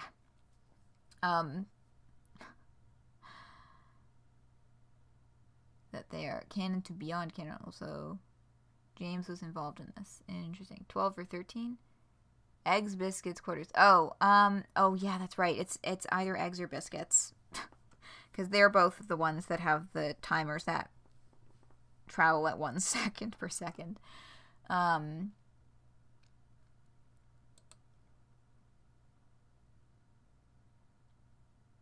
Biscuits has the oven. Eggs has... Okay, biscuits. Biscuits. Mystery solved. We got it. We got it, guys. Right, because Slicks looks down at the moon and is like, here's where we're going to do this. Here's where we set up our base of operations, as per usual, on a moon. Yes, Somna Formation Calibration Facility, established and unestablished in the same year.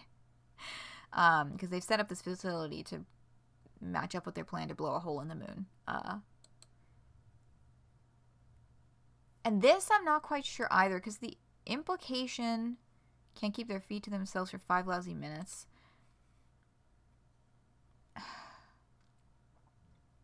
Like, did something blow up inside of the oven? Did Jane find something to shoot him with? It's not really super clear. But this isn't the first assassination attempt I've withered. So they've engaged the debris containment field for their blow up the moon plan. Pretty sure it's just an explosion from the oven. Yeah, because the way she's like, oh, I know how to handle this, and like smiling and winking with the explosion happening behind her, it seems a little bit like maybe she did something, but probably not. Yeah, so that's the, you know, the field that they set up. Of course, looking like the chain to the moon of Prospect. I have the situation well handled. Some strapping, well-dressed gentlemen have volunteered their assistance. And here is where Spade, I keep saying Spade's slick because the felt is around. Has Jane noticed the oven approaching?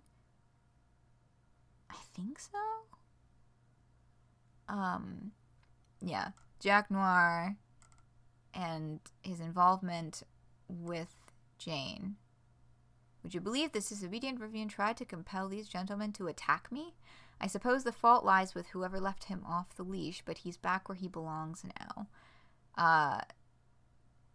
Yeah, so the red lines to me say he's not just on a physical leash. He's being held by some kind of Crocker Corp technology that she's using on him.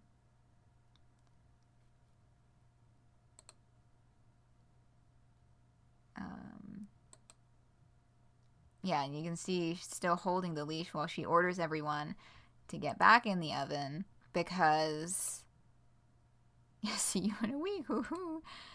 As you know, she picked up the context clues that the moon was about to get fucking blown to bits and got in for her own safety and protection. While Roxy and Callie get almost blown to bits. Rip cans, yeah, he was not in there.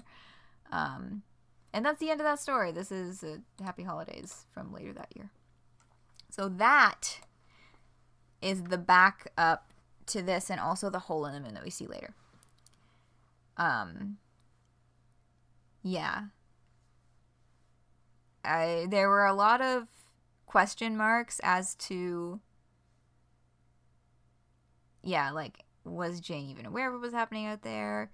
Who precisely rerouted her transportalizer? Those sorts of things. But I mean, snap dates stopped after that, so we'll never know. But the important part is she used Crocker Corp technology to abduct Jack Noir, and I guess he's just kind of been there the whole time. Whoever graffitied the signs on the moon. I mean, yeah, some connection there is pretty likely. Trolls who didn't like Jane because space racism. Well, but the moon project was a Carpathian project specifically, which throws a little bit of a wrench in that. It could still have. I've been talking a lot. I need water. It could still have troll involvement, but what you see is primarily the Carpathians, and they're like trying to do their thing.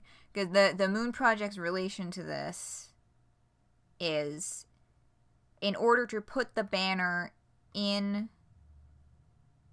the graffiti in the building housing the, what do they call it, Somna whatever, Somniformation Calibration Facility, in order to put a banner inside of that building, one had to know that it exists.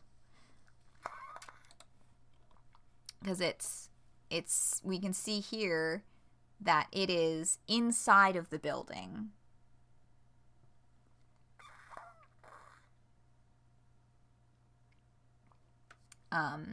That the banner is posted.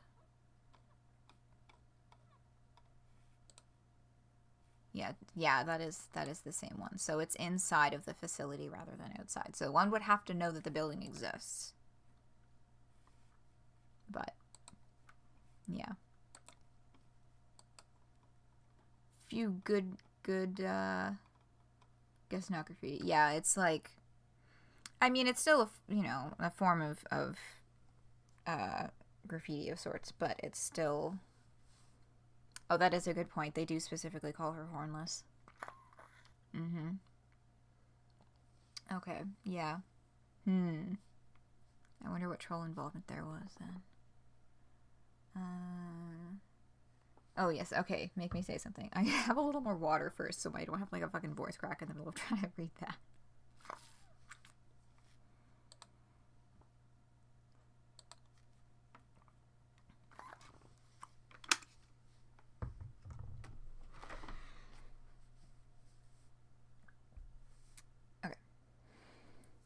Jack, get in the Eva, or I'll make Miss Paint do it. I hope that was okay. I still haven't seen Evangelion. Soon, very soon. We're gonna start watching it very soon. But I still have not seen Evangelion. And I will hydrate one more time, just for you, Crenzio.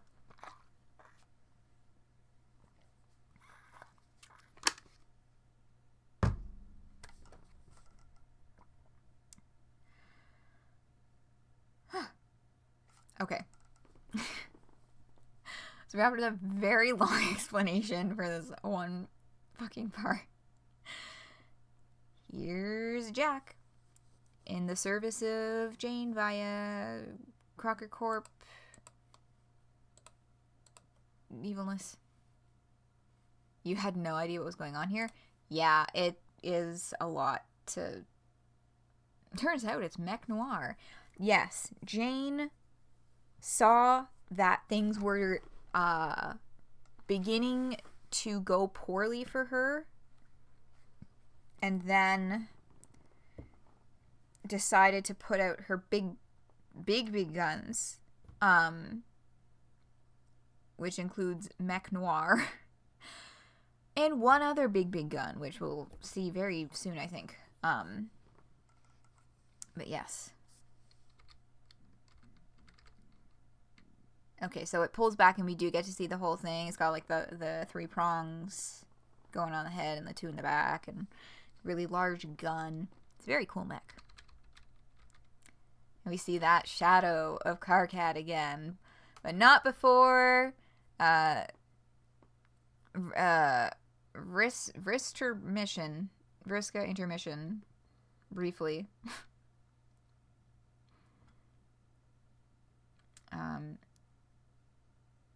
Mech part to be a bit extraneous, but that's just me. I mean, like, there are a lot of things that could technically be labeled extraneous, but it's Homestuck, so of course they're all there. Like, following the fucking soldier guy's story, or like Solix's Grubhub order in the middle of all this. It just adds to the, like, pizzazz. Also, it gives Vriska that cool moment later where she, like, chops his arm off and then Karkat chops the head off, and, like, we'll get there. Already a lot going on? Yeah. Yeah, this one, there's a lot going on. Right now, yes, that is Nana's hand that Vriska is beating her other self over the head. Do you appreciate it like you would an Easter egg? Yeah. Yeah, like when I was like, oh, that is Jack Moore. Oh, what the fuck? That, yeah, holy shit, it is. Because I was like, that's just a Carpathian who looks like maybe vaguely similar. No, it's ya boy. Yeah, so we've got some bonking.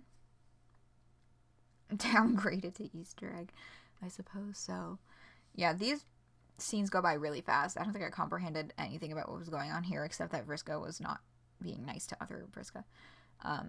But yeah, that is very specifically Nana's hand that she's beating her over the head with.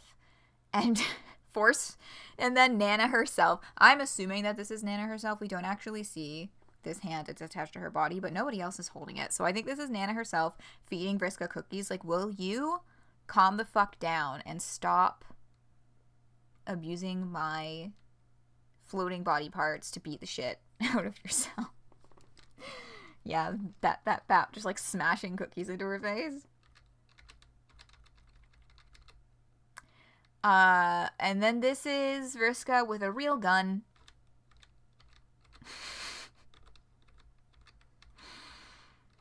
Dance monkey dance. And then Dave Petta is like, fucking stop. Thank you, Dave Petta, for intervening, because what the hell. But we're entering year 7, so this was like, we're getting closer to the end of her journey.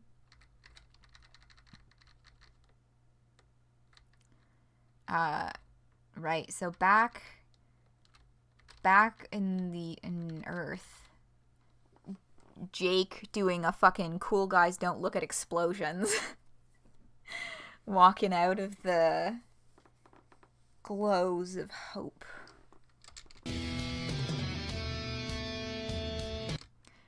Right, so now we see the Karkat silhouette was foreshadowing, or I don't know if foreshadowing is the right word, but foretelling, whatever. Karkat is now in a giant crab mech to counter the Crocker Corp mech. Tearing open the narrative with hope powers. Using it to steal back what he thinks should still be home smell you later crap. Oh, right. Yes. Good catch. I almost forgot to say that part.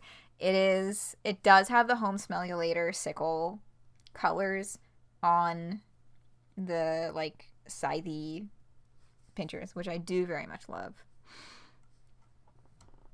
Yes. Because of fresh prints. Yes. Thresh prints specifically. Hold on, let's see what's this Karkat's face before he turns up.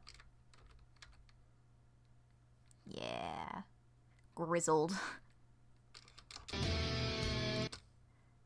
Yeah. But then, you know, everybody has to look up in shock and awe at Jake fucking English.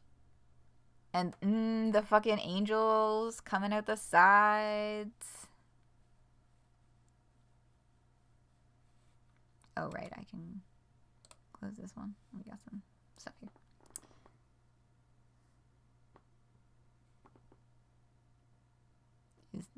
Is that what this was? Oh, is which the weird shape confused you? Oh, these?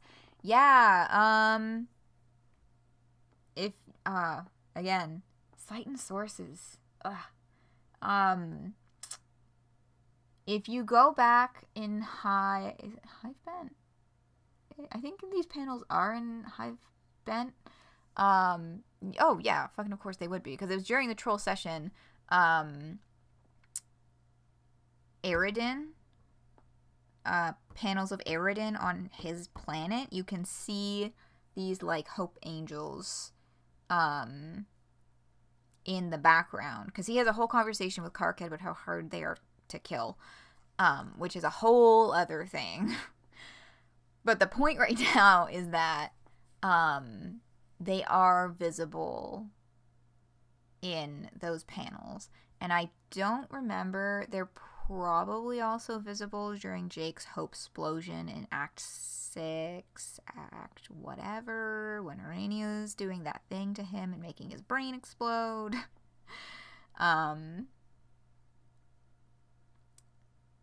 Earth-bending glowing mountain thing. The wacky mountain you climb on Nickelodeon. Called Guts. Jake protecting the lab, right?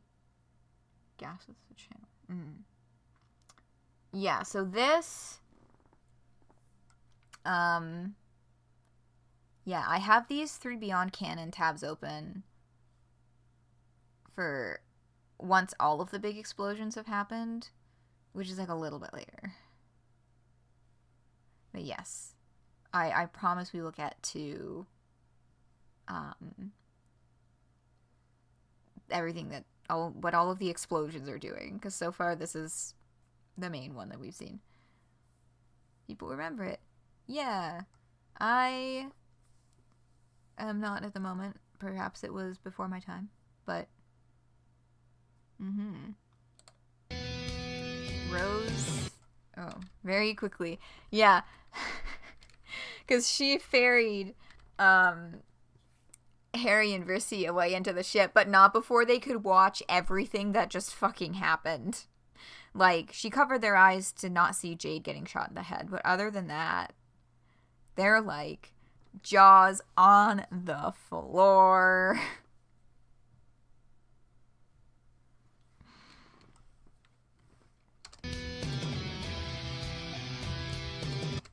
Oh, hold on. There's things happening in the background here. Yeah, because Rose is marching into the middle of battle on her, what is basically suicide mission, from this whole rant, which we'll get to as relevant to later events as well.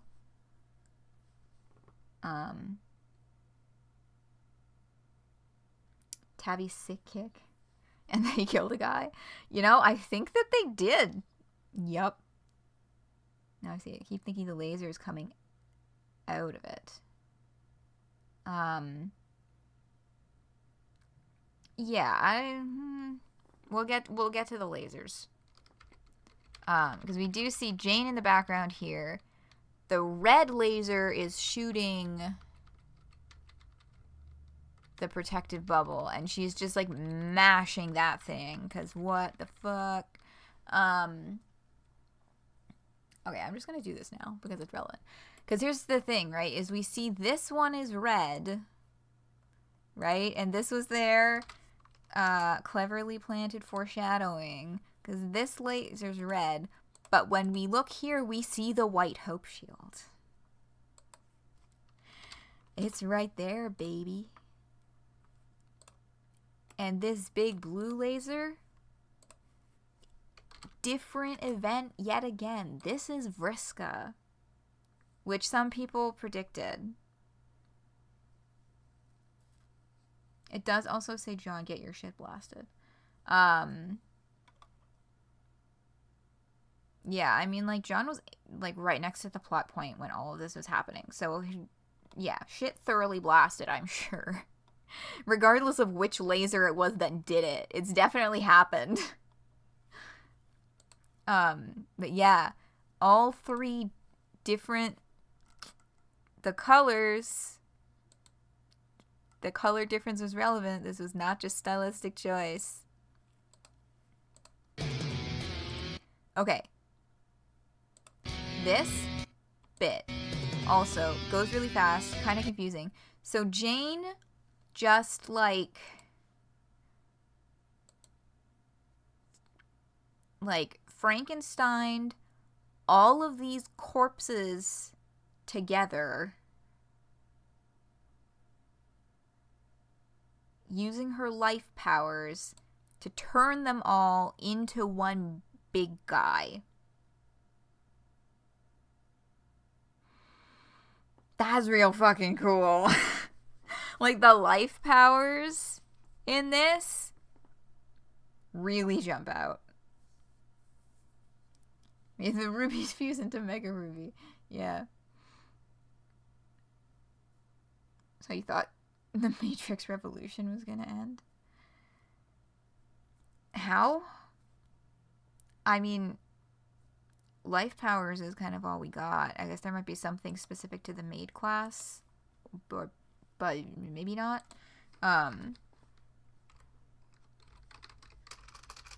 That does remind me of something that I saw on Tumblr the other day. That, oh no, am I not going to be able to find it?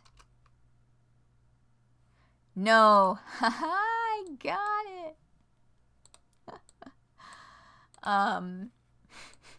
This has nothing to do with Homestuck. I'm just telling you this right off the front. Do you observe the high holidays? International Trans Holiday, Get High and Watch the Matrix Day. Once to be trans was to know the Matrix, but now, in this darkened age, many have never seen it, and the outer reaches of canon remain unexplored by even those who kind of remember seeing it in theaters. Few souls on this earth can claim to comprehend the full scope of the Matrix. This February 20th, we attempt the impossible, a complete understanding of the Matrix, a minimum 13-hour marathon during which we will watch all 4 films, all 8 animated shorts, 60 minutes of live-action footage directed by the Wachowskis for the game Enter the Matrix, in-depth presentations on the plot lines of The Matrix Online, The Matrix Path of Neo, and The Matrix Awakens, and a brief synopsis of The Matrix Comics 20th Anniversary Edition, allowing us to construct a perfect thesis of The Matrix in which no corner of the canon is left unexplored. Join us as we explore the deepest depths of the Matrix in search of enlightenment. Oh, and also we'll hopefully be wizard high the entire time. Be there or don't. And they have like a fucking schedule outline. Oh yes, in case anyone was wondering when I'll be doing it, even got a shirt made. Weed Matrix. Does it is happening? Yes, February 20th.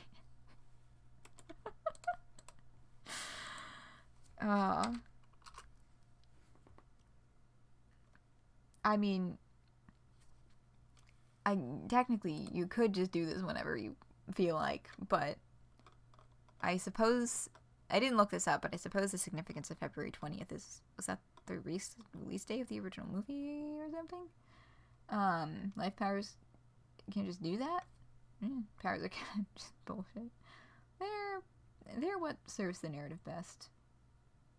Some of the time. Made them all into one guy. That would have been there, yeah. Maybe they're trying to tie back to the whole all aspects are the same thing. It was brought up during Beyond Canon by Aradia or something. Are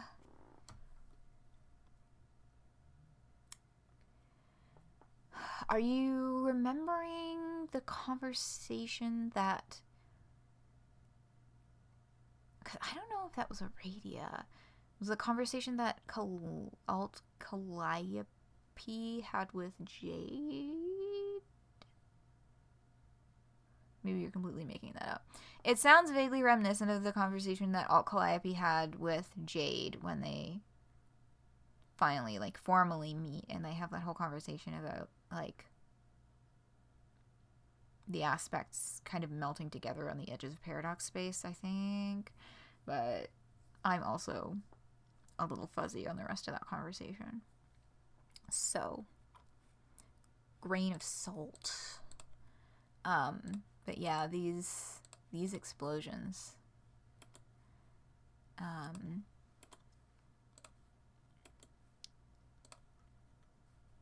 Yeah, so that's big man. And so these guys who are still just standing there, they look up, they see that. They look to their left and they see Solix absolutely hysterical about his lost meal, which, okay, I have to ask, why did he take off his shoes, and why did they have to put stink lines on them? Like, why was it so important to have Solix stinky feet? Like, of all the things. Oh, those are Gubhub's shoes? Oh my god, that makes so much more sense. I was thinking this whole time. Because Solix's shoes, the way that, like, they're drawn, I don't know, it kind of looks like, you know, some socks have, like, the toe, the bottom, and the heel in one color, and the rest of it is another? Right? Like, that's... Some socks are made like that?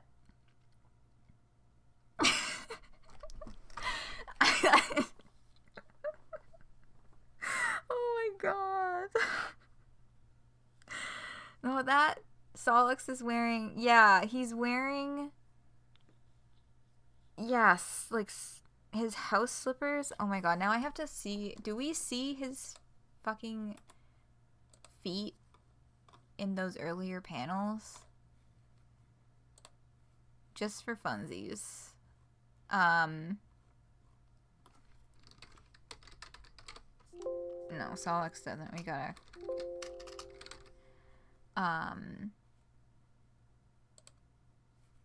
Yes, Carcat answer urgent comms, I think. I mean, this is where they talk about that, but I don't think it's... No, this is probably going to be another one of those things that takes way longer to find than it's really worth trying to find. Yeah, because it was...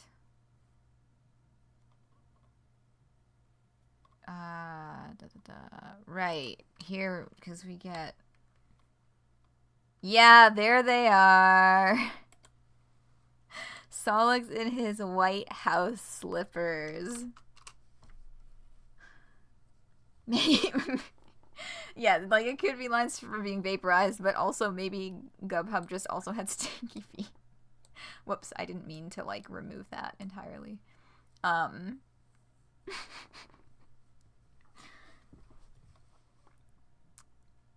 Probably fucking called it. Yeah, one white and one black. Yeah, and it would be the black one that's hidden back here and behind his leg. Mystery fucking solved. That wasn't ever really a mystery, but damn if it didn't just get solved, etc., etc.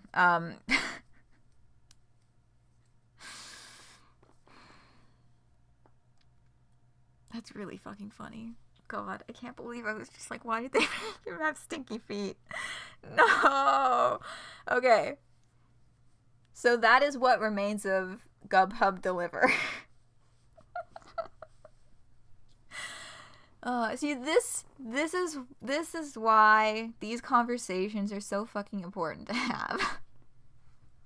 This is the true beauty of this thing that we are doing here today. Like, I may come in here with a million different, like, tabs and pointing out details and here and that and the other thing, but I am no god. And I miss things too. Or mistake them for stinky feet. And I love having new things pointed out to me. Like, that's not stinky feet. Or, like, Streetbro and Hella Jeff face on Dave's capture log card. We share the brain cells here. We do. Speaking of things that had to be pointed out to me, the troll's weapon was the fucking energy sword from Halo. I don't know things about Halo. This is another thing that came up in discussion post release, and I was like, oh, because like I recognized the form somewhat from, like, you know, seeing it around. It is very specifically energy sword from Halo, which you can see a little bit better in these images lower down in the article. Energy Sword Sunday! You know, I bet that's where I recognize it from. So much is happening here. You forgot about Halo Sword. Yeah. So fucking much is happening here. And then there's, like, Halo Sword for, like one frame. So these guys just say fuck that and walk off into the sunset. Big Man Big Crocker Man is around. These guys are running for their fucking lives from Jake Badass English. I love this face so much. It's so sculpted. Maybe misremembering a radio talk from Act 5. Time is like a game, just one fun game. In reality, is cupboard, which is full of them. It's the one we are best at, while other people are better at other games. But when all the games are back in the cupboard, everyone is about the same. I do have some recollection of that line, yeah. With regards to the aspects. Jake, oh man. See, now I wish I had... Hold on. I think that I know how to find this post.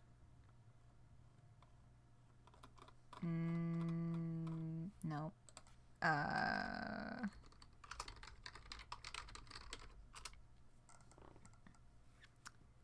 Oh, I made a typo. That's why that's like that. Stop it. Sorry. I'm pegged. I thought it'd be the fastest way to find it. Message is a different meaning than all the aspects being the same, though. Yeah.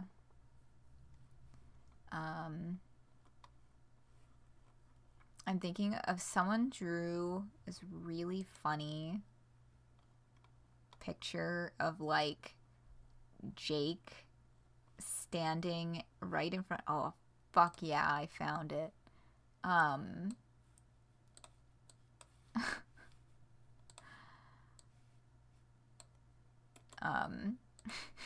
Jake standing in front of Tammy and Yippee, and they're like, oh my god!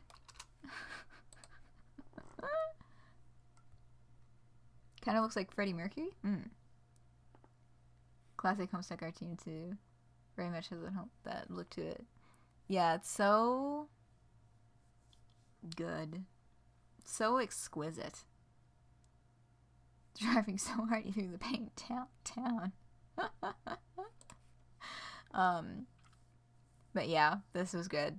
I thought it was very funny.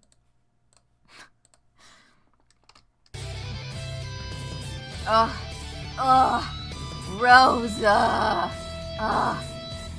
Okay. Just walks right up to that gun and points to her forehead like, I know what's gonna happen. Put her right here, baby. Rosa. Ugh.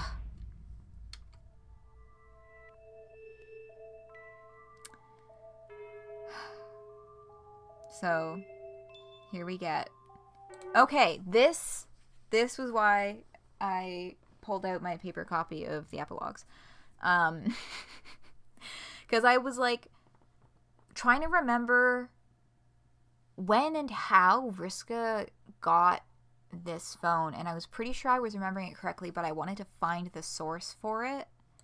So we see here chapter 37 of Candy. Yeah, pretty sure Harry's dad used to talk to her a lot. Speaking of Vriska, what? The blind girl? He did when? Years ago. Okay, so, you know, they kind of like remember that. And then, what were they even talking about? I have no idea. You want to look? Look at what? Just a minute ago, I swiped his phone.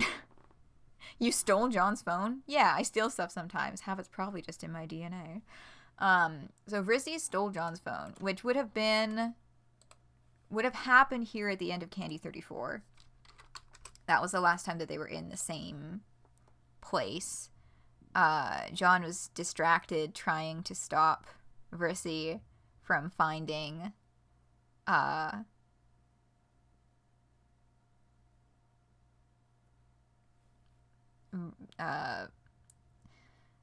Vriska and Gamzee making out in a bush, which I forgot happened.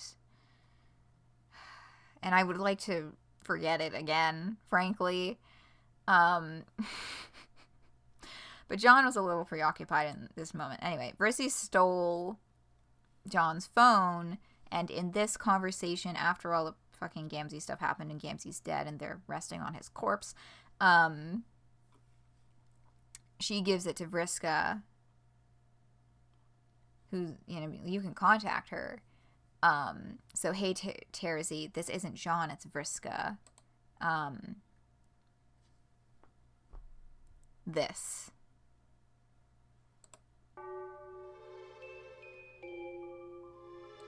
That is what she's looking at so forlornly. All this time, and Terzi still has not responded. And I think there was a reason for that somewhere in Meet, that maybe I should have looked into. But it's, again, the bajillion things that I'm like, oh god, I should have found that earlier. Quick, let me find this page.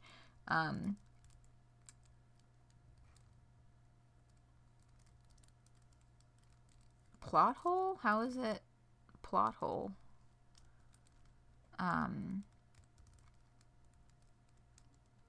Because that was my whole search for finding these chapters, was to confirm the direct line.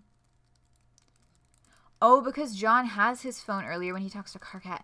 Right, that was the other thing I was going to look for.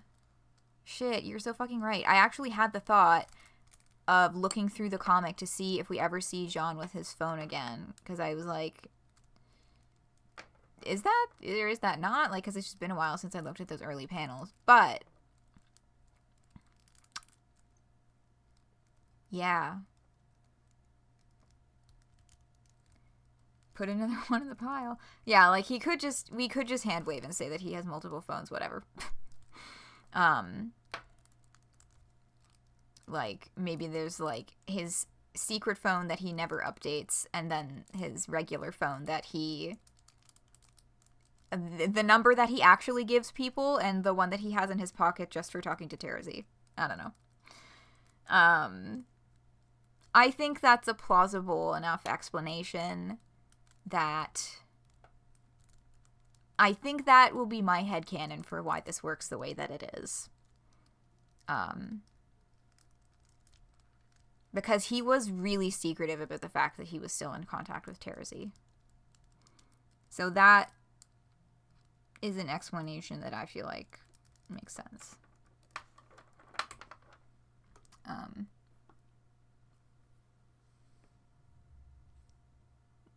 Learn from the Avengers, have all the devices. But, yeah. I think that's where I'm gonna land on that one. For myself. I'm not gonna proclaim that it's how it was intended or anything like that, but that's my headcanon.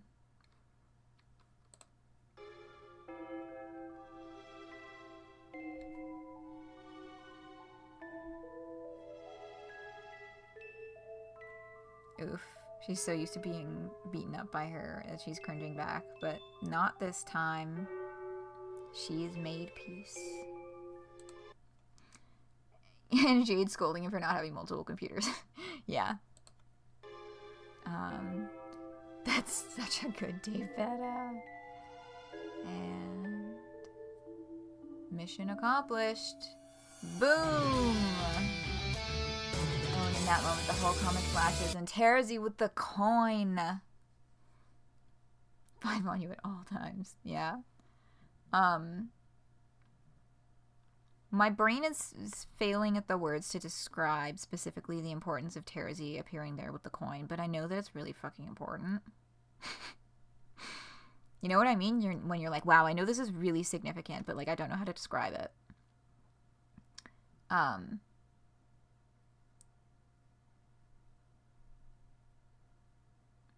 Isn't the whole comic, it's specifically the meat parts? Oh yeah, because I just kind of like let that one rip and like didn't really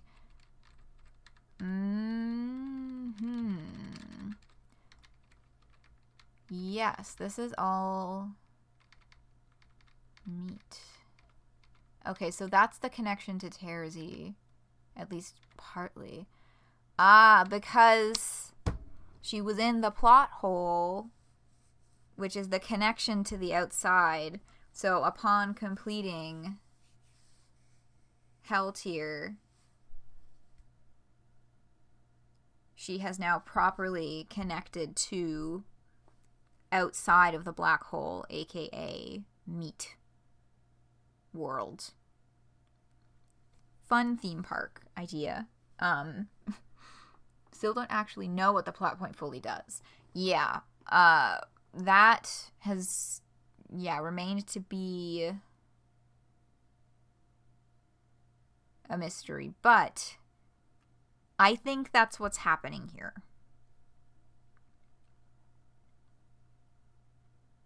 That's my theory that I'm going with, is that we're seeing all of meat because that is what is happening in Vriska's brain. She's connecting to that, which will become relevant and important. I mean, because she's been the one who has had the knowledge the whole time of the outside.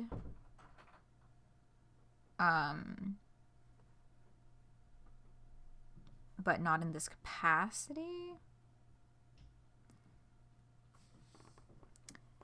Yeah, all we know so far is gives you therapy, gives you big sword, is moving faster than the rest of the timeline. And inexplicably, the sprites are there. Those are all things that have been confirmed to be the case specifically for Vriska's things. The point is Vriska's Vriska. Get things moving. Yes, returning to Chaos Agent. But, oh man. He's showing up in this moment, removing the bullet, which clearly, like, seriously last possible second because Rose's forehead is bleeding. Oh man, I cannot wait to see the full colors of this. I've seen the thing over her head called a couple of things. I've seen it called a halo, a tiara. I've seen it referred to as both flame and as blood. But whatever it is. Oh my god. It looks like she got a haircut too. 24 years old. That is another important highlight. Vriska was in there for 8 years, entering at 16. That is a total of 24 human years. So Vriska is now still not as old as the rest of our original cast is. Because they're all... I'd have to go back and refer. It's like early 40s, right? Late 30s, early 40s. But she is now like an adult. And she's around the same age then, or like more within the age range of the meat crew rather than Candy. Or hood up does look like god hood. That's true. It could also just be a god tier hood with the hair tucked in. Vriska's as old as you. Yeah. Back bitches indeed. Yeah, so Vriska comes in. So is this one of those like it's only a flash in one frame things? So she fades away. Yeah, we just see the movement line. And so she's just cut off the arm of Jack's mech. It would be like a lot of hair to hide. Yeah, see that, I guess that's why I was leaning towards a haircut rather than seeing like a godhood, because I have had a lot of thick hair on my head for a lot of my life. And it is difficult to tuck it all away. Perhaps both, perhaps neither. We'll see. We'll have to see. Doesn't Jack's mech do nothing and die immediately? Kinda, yeah. Not that we see, anyway. So, I mean, the arm gets cut off as it's, like, about to attack, and then we see the home smell you later scythe go in for the kill, and hit that beautiful angle to get Jack and the mech decapitated in one fell swoop. Yeah, Carcat, do that victory pose. So Vriska's just like rushing across, chopping guys down, chopping up whole ships in half. Ah, and there's that moon with the big hole blown in it. And it is very clearly not just a stylized shadow crescent moon. It is, with the craggy shadows and everything, the moon that the Carpathians blew a hole in. Yes, or perhaps the moon where Eggman pissed on it. Rip all jacks, I think. Yeah, all jacks are gone. The moon with a bite taken out of it. Yum. Yes, that light symbol. Okay, we're getting up to the end here. So there's like, she's left like an infinity symbol or a figure eight, I guess. Because the thing is, it's a figure eight, right? But on the way it's positioned on her character is like the orientation of the infinity symbol. On her wings and on her one eye, it is the infinity symbol. So that's the kind of pattern that she's carved into the ground with flames or whatever, right below Jane's huge ship. Huge airship. Looks like two balls in a ball. Line connecting the points of the moon. Wait, line connecting the points of the moon?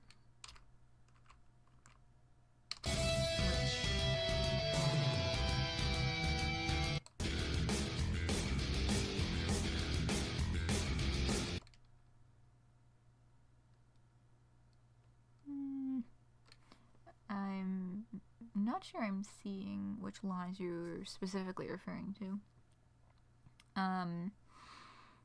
Yeah, the making the visual connection with the 8 and the infinity sign. Okay. Yeah, Jane is looking up at this like, what the fuck? Must have been a weird frame. Yeah, that's all good. Oh, we have a requested video. Okay, so I'll put that on at the end. Let me just, like, get that ready. So that it is set, and so that I will not forget about it.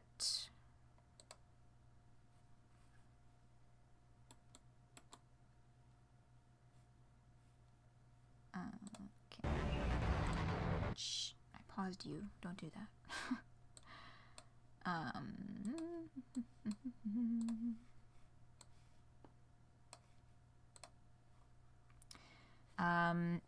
So Jane obviously is very surprised by this development. Because Vriska sliced it in half right in front of where she's standing. Okay, so that...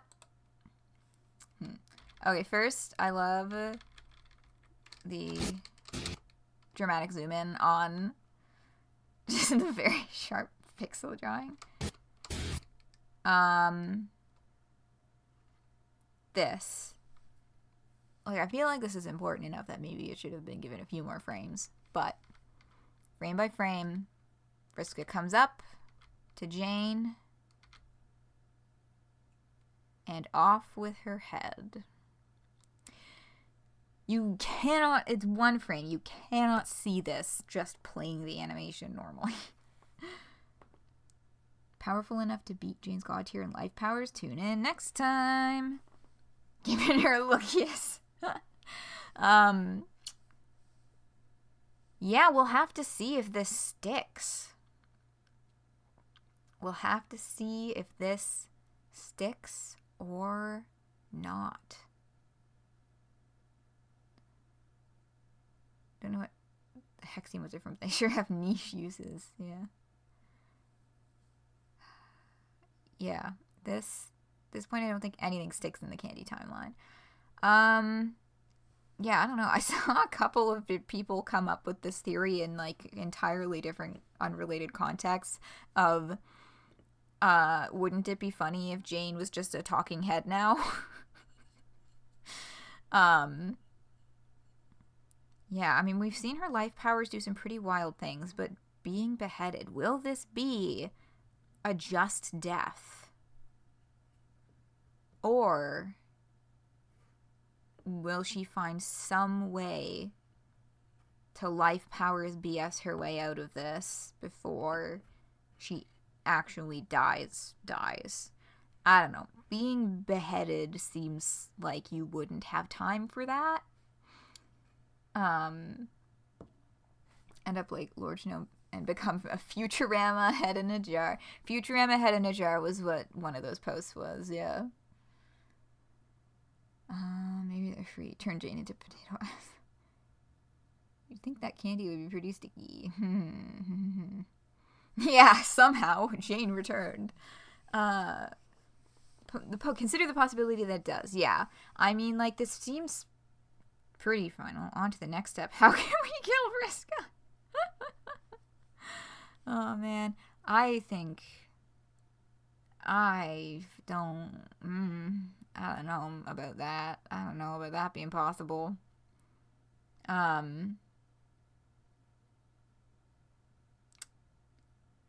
had a train of thought and then I lost it. Did you guys know we're 35 minutes overtime?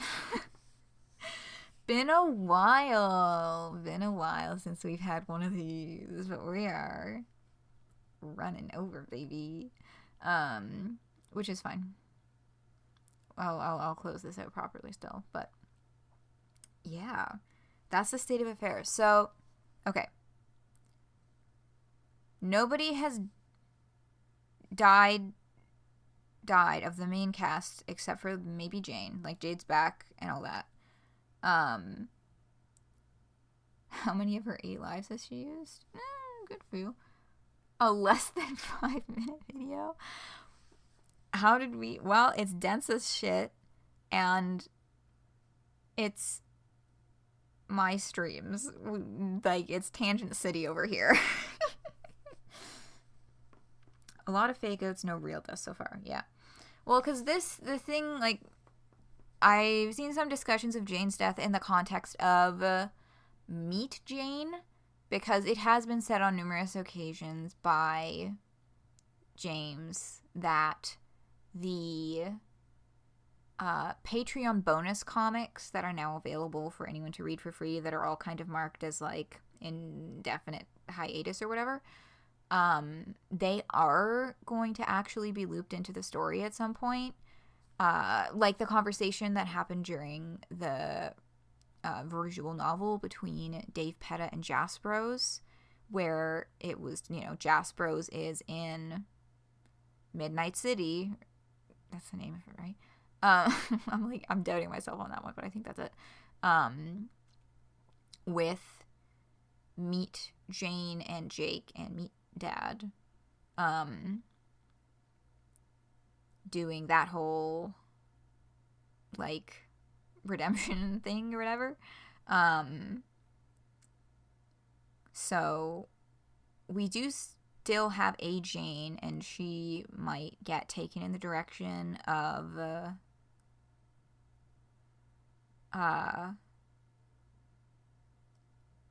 getting the kind of character growth that became kind of just off the table for this particular Jane, who's just so far gone into being a fascist dictator, versus Meet Jane, who only just won a presidential election, has a lot of bad seeds, but hasn't really been able to go much of anywhere yet with them. So hopefully, in lieu of this dead Jane, we'll just see more of Meet Jane being fucking de-radicalized out of her fashy ideas. Yes, Meet Dad. Yeah, in terms of, like, places where they could go with Jane, like, in the comic overarching, rather than just this specific version of Jane.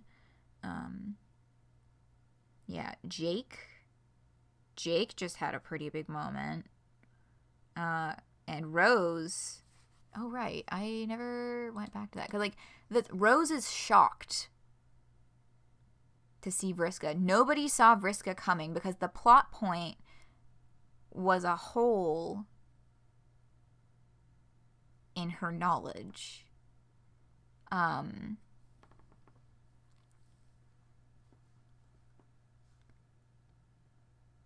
always have trouble finding the paragraph, relevant paragraphs in here. Yeah. Currently, for example, you know that Vriska is up to something important within the meteor. Exceedingly important, actually. Far more important than anything here has had any right to be in a long, long time. It's a point of almost disturbing clarity in an otherwise nebulous and ill-defined milieu of your prognosticative purview. You're not quite sure what it actually is, though. And, of course, this is where she's failing herself by relying so heavily on these visions that she has with her light powers. It doesn't matter really, or it doesn't really matter in the long run. Important or not, Vriska's going to fail. Jane's going to fail too, really. Just about everyone is going to fail to do something that really matters. In an unsuccessful effort to stave off that failure and perhaps to atone for it on some level, Calliope will sacrifice herself fruitlessly. Oh, so that's a part that we haven't really gotten to, is what's up with Calliope. Given that Vriska's actions and involvement were entirely not foreseen by Rose, Calliope could sacrifice herself fruitfully, which I hope doesn't happen because I like them. Or Calliope could not have to sacrifice herself at all.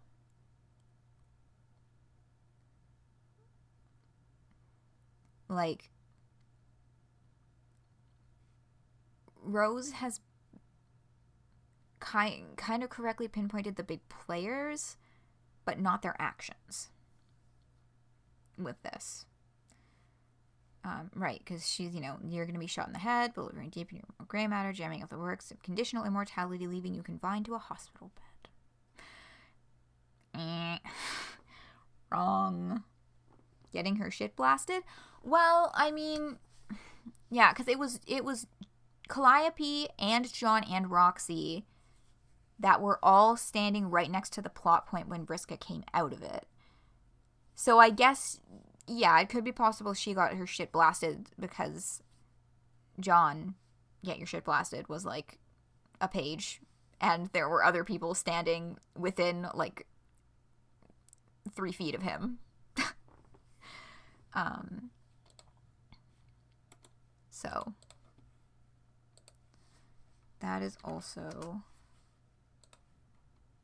possible. I'm excited to see what happens with Jake. What else was big? Jade, big moment. Dave's corpse, I mentioned before. Would love to see that again.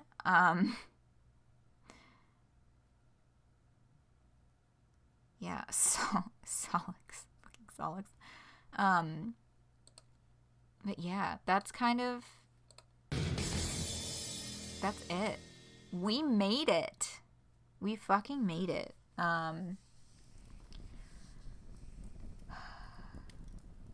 Yeah. Summary of events. Fuck. Yeah, Tavi and Yiffy, I think, had a, combat bonding moment. I would like to think. I hope that their relationship gets to a good place.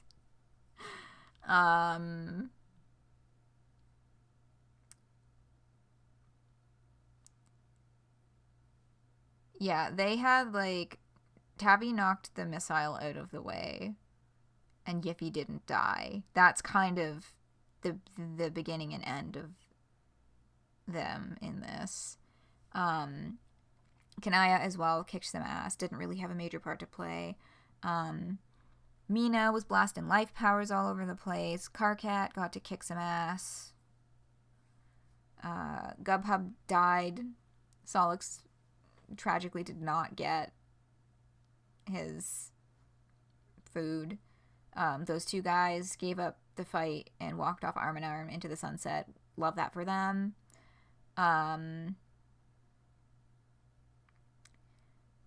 Yeah.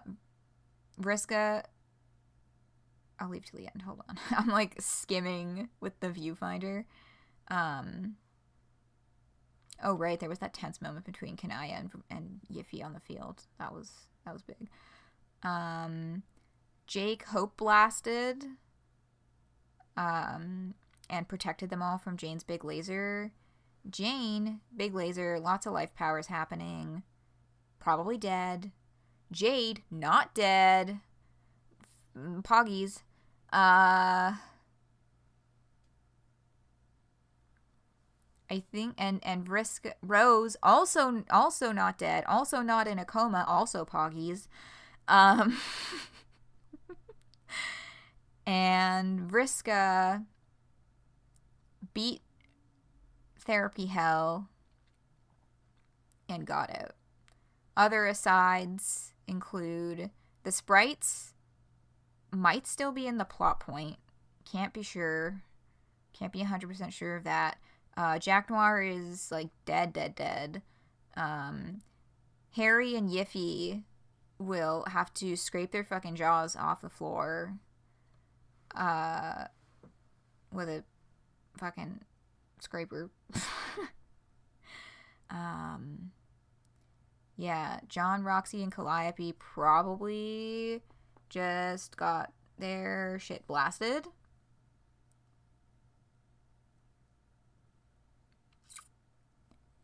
I think that's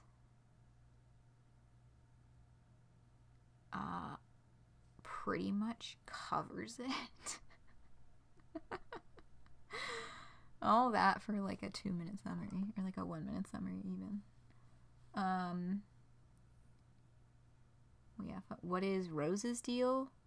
Rose Miscatchy, she's being Arch, I guess. She's allowed a little Arch. She's a treat. Yeah, Rose right now, it's kind of like we were talking about Vriska before, like knocking her out of getting lost in her own head, basically. Yeah, I guess that's kind of the best way to summarize it. She's gotten lost in her own head and like overwhelmed by the light and by her visions, and then on top of that,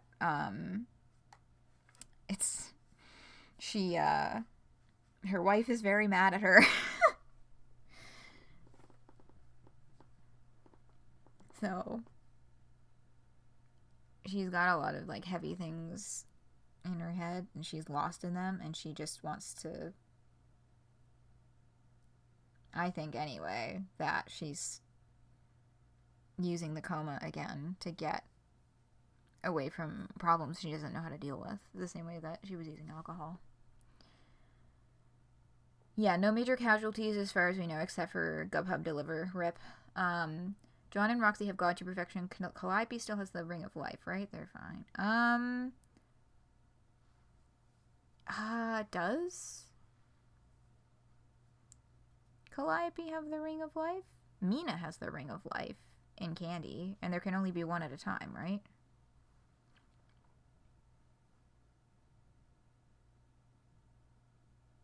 What's up with Calliope? Hold on. No, wait, because she got the Ring of Life at the end of Homestuck from Roxy. Are there 2 Rings of Life?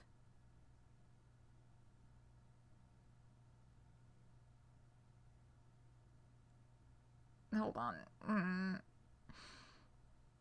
Are there 2 retcon powers? Right, because I guess, well, that, and there's one from...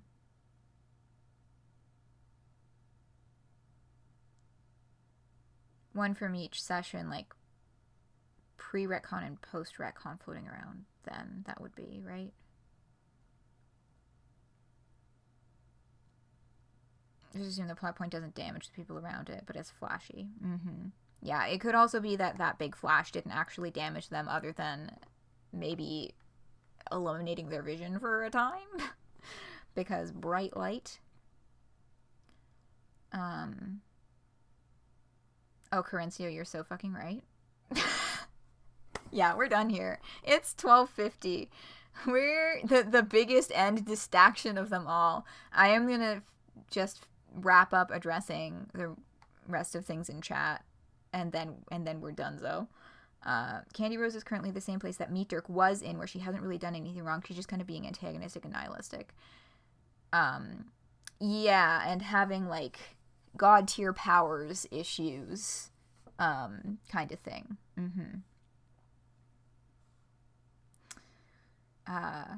Calliope and Mia both have one. Yes. Okay. We're done. We're done. We're ending. We're done. We're like 50 minutes overtime.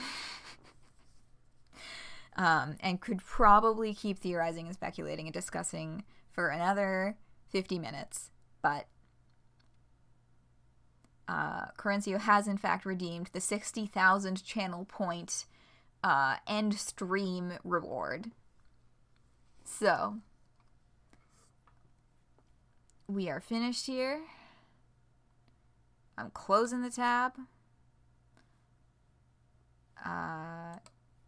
Hold on, did I?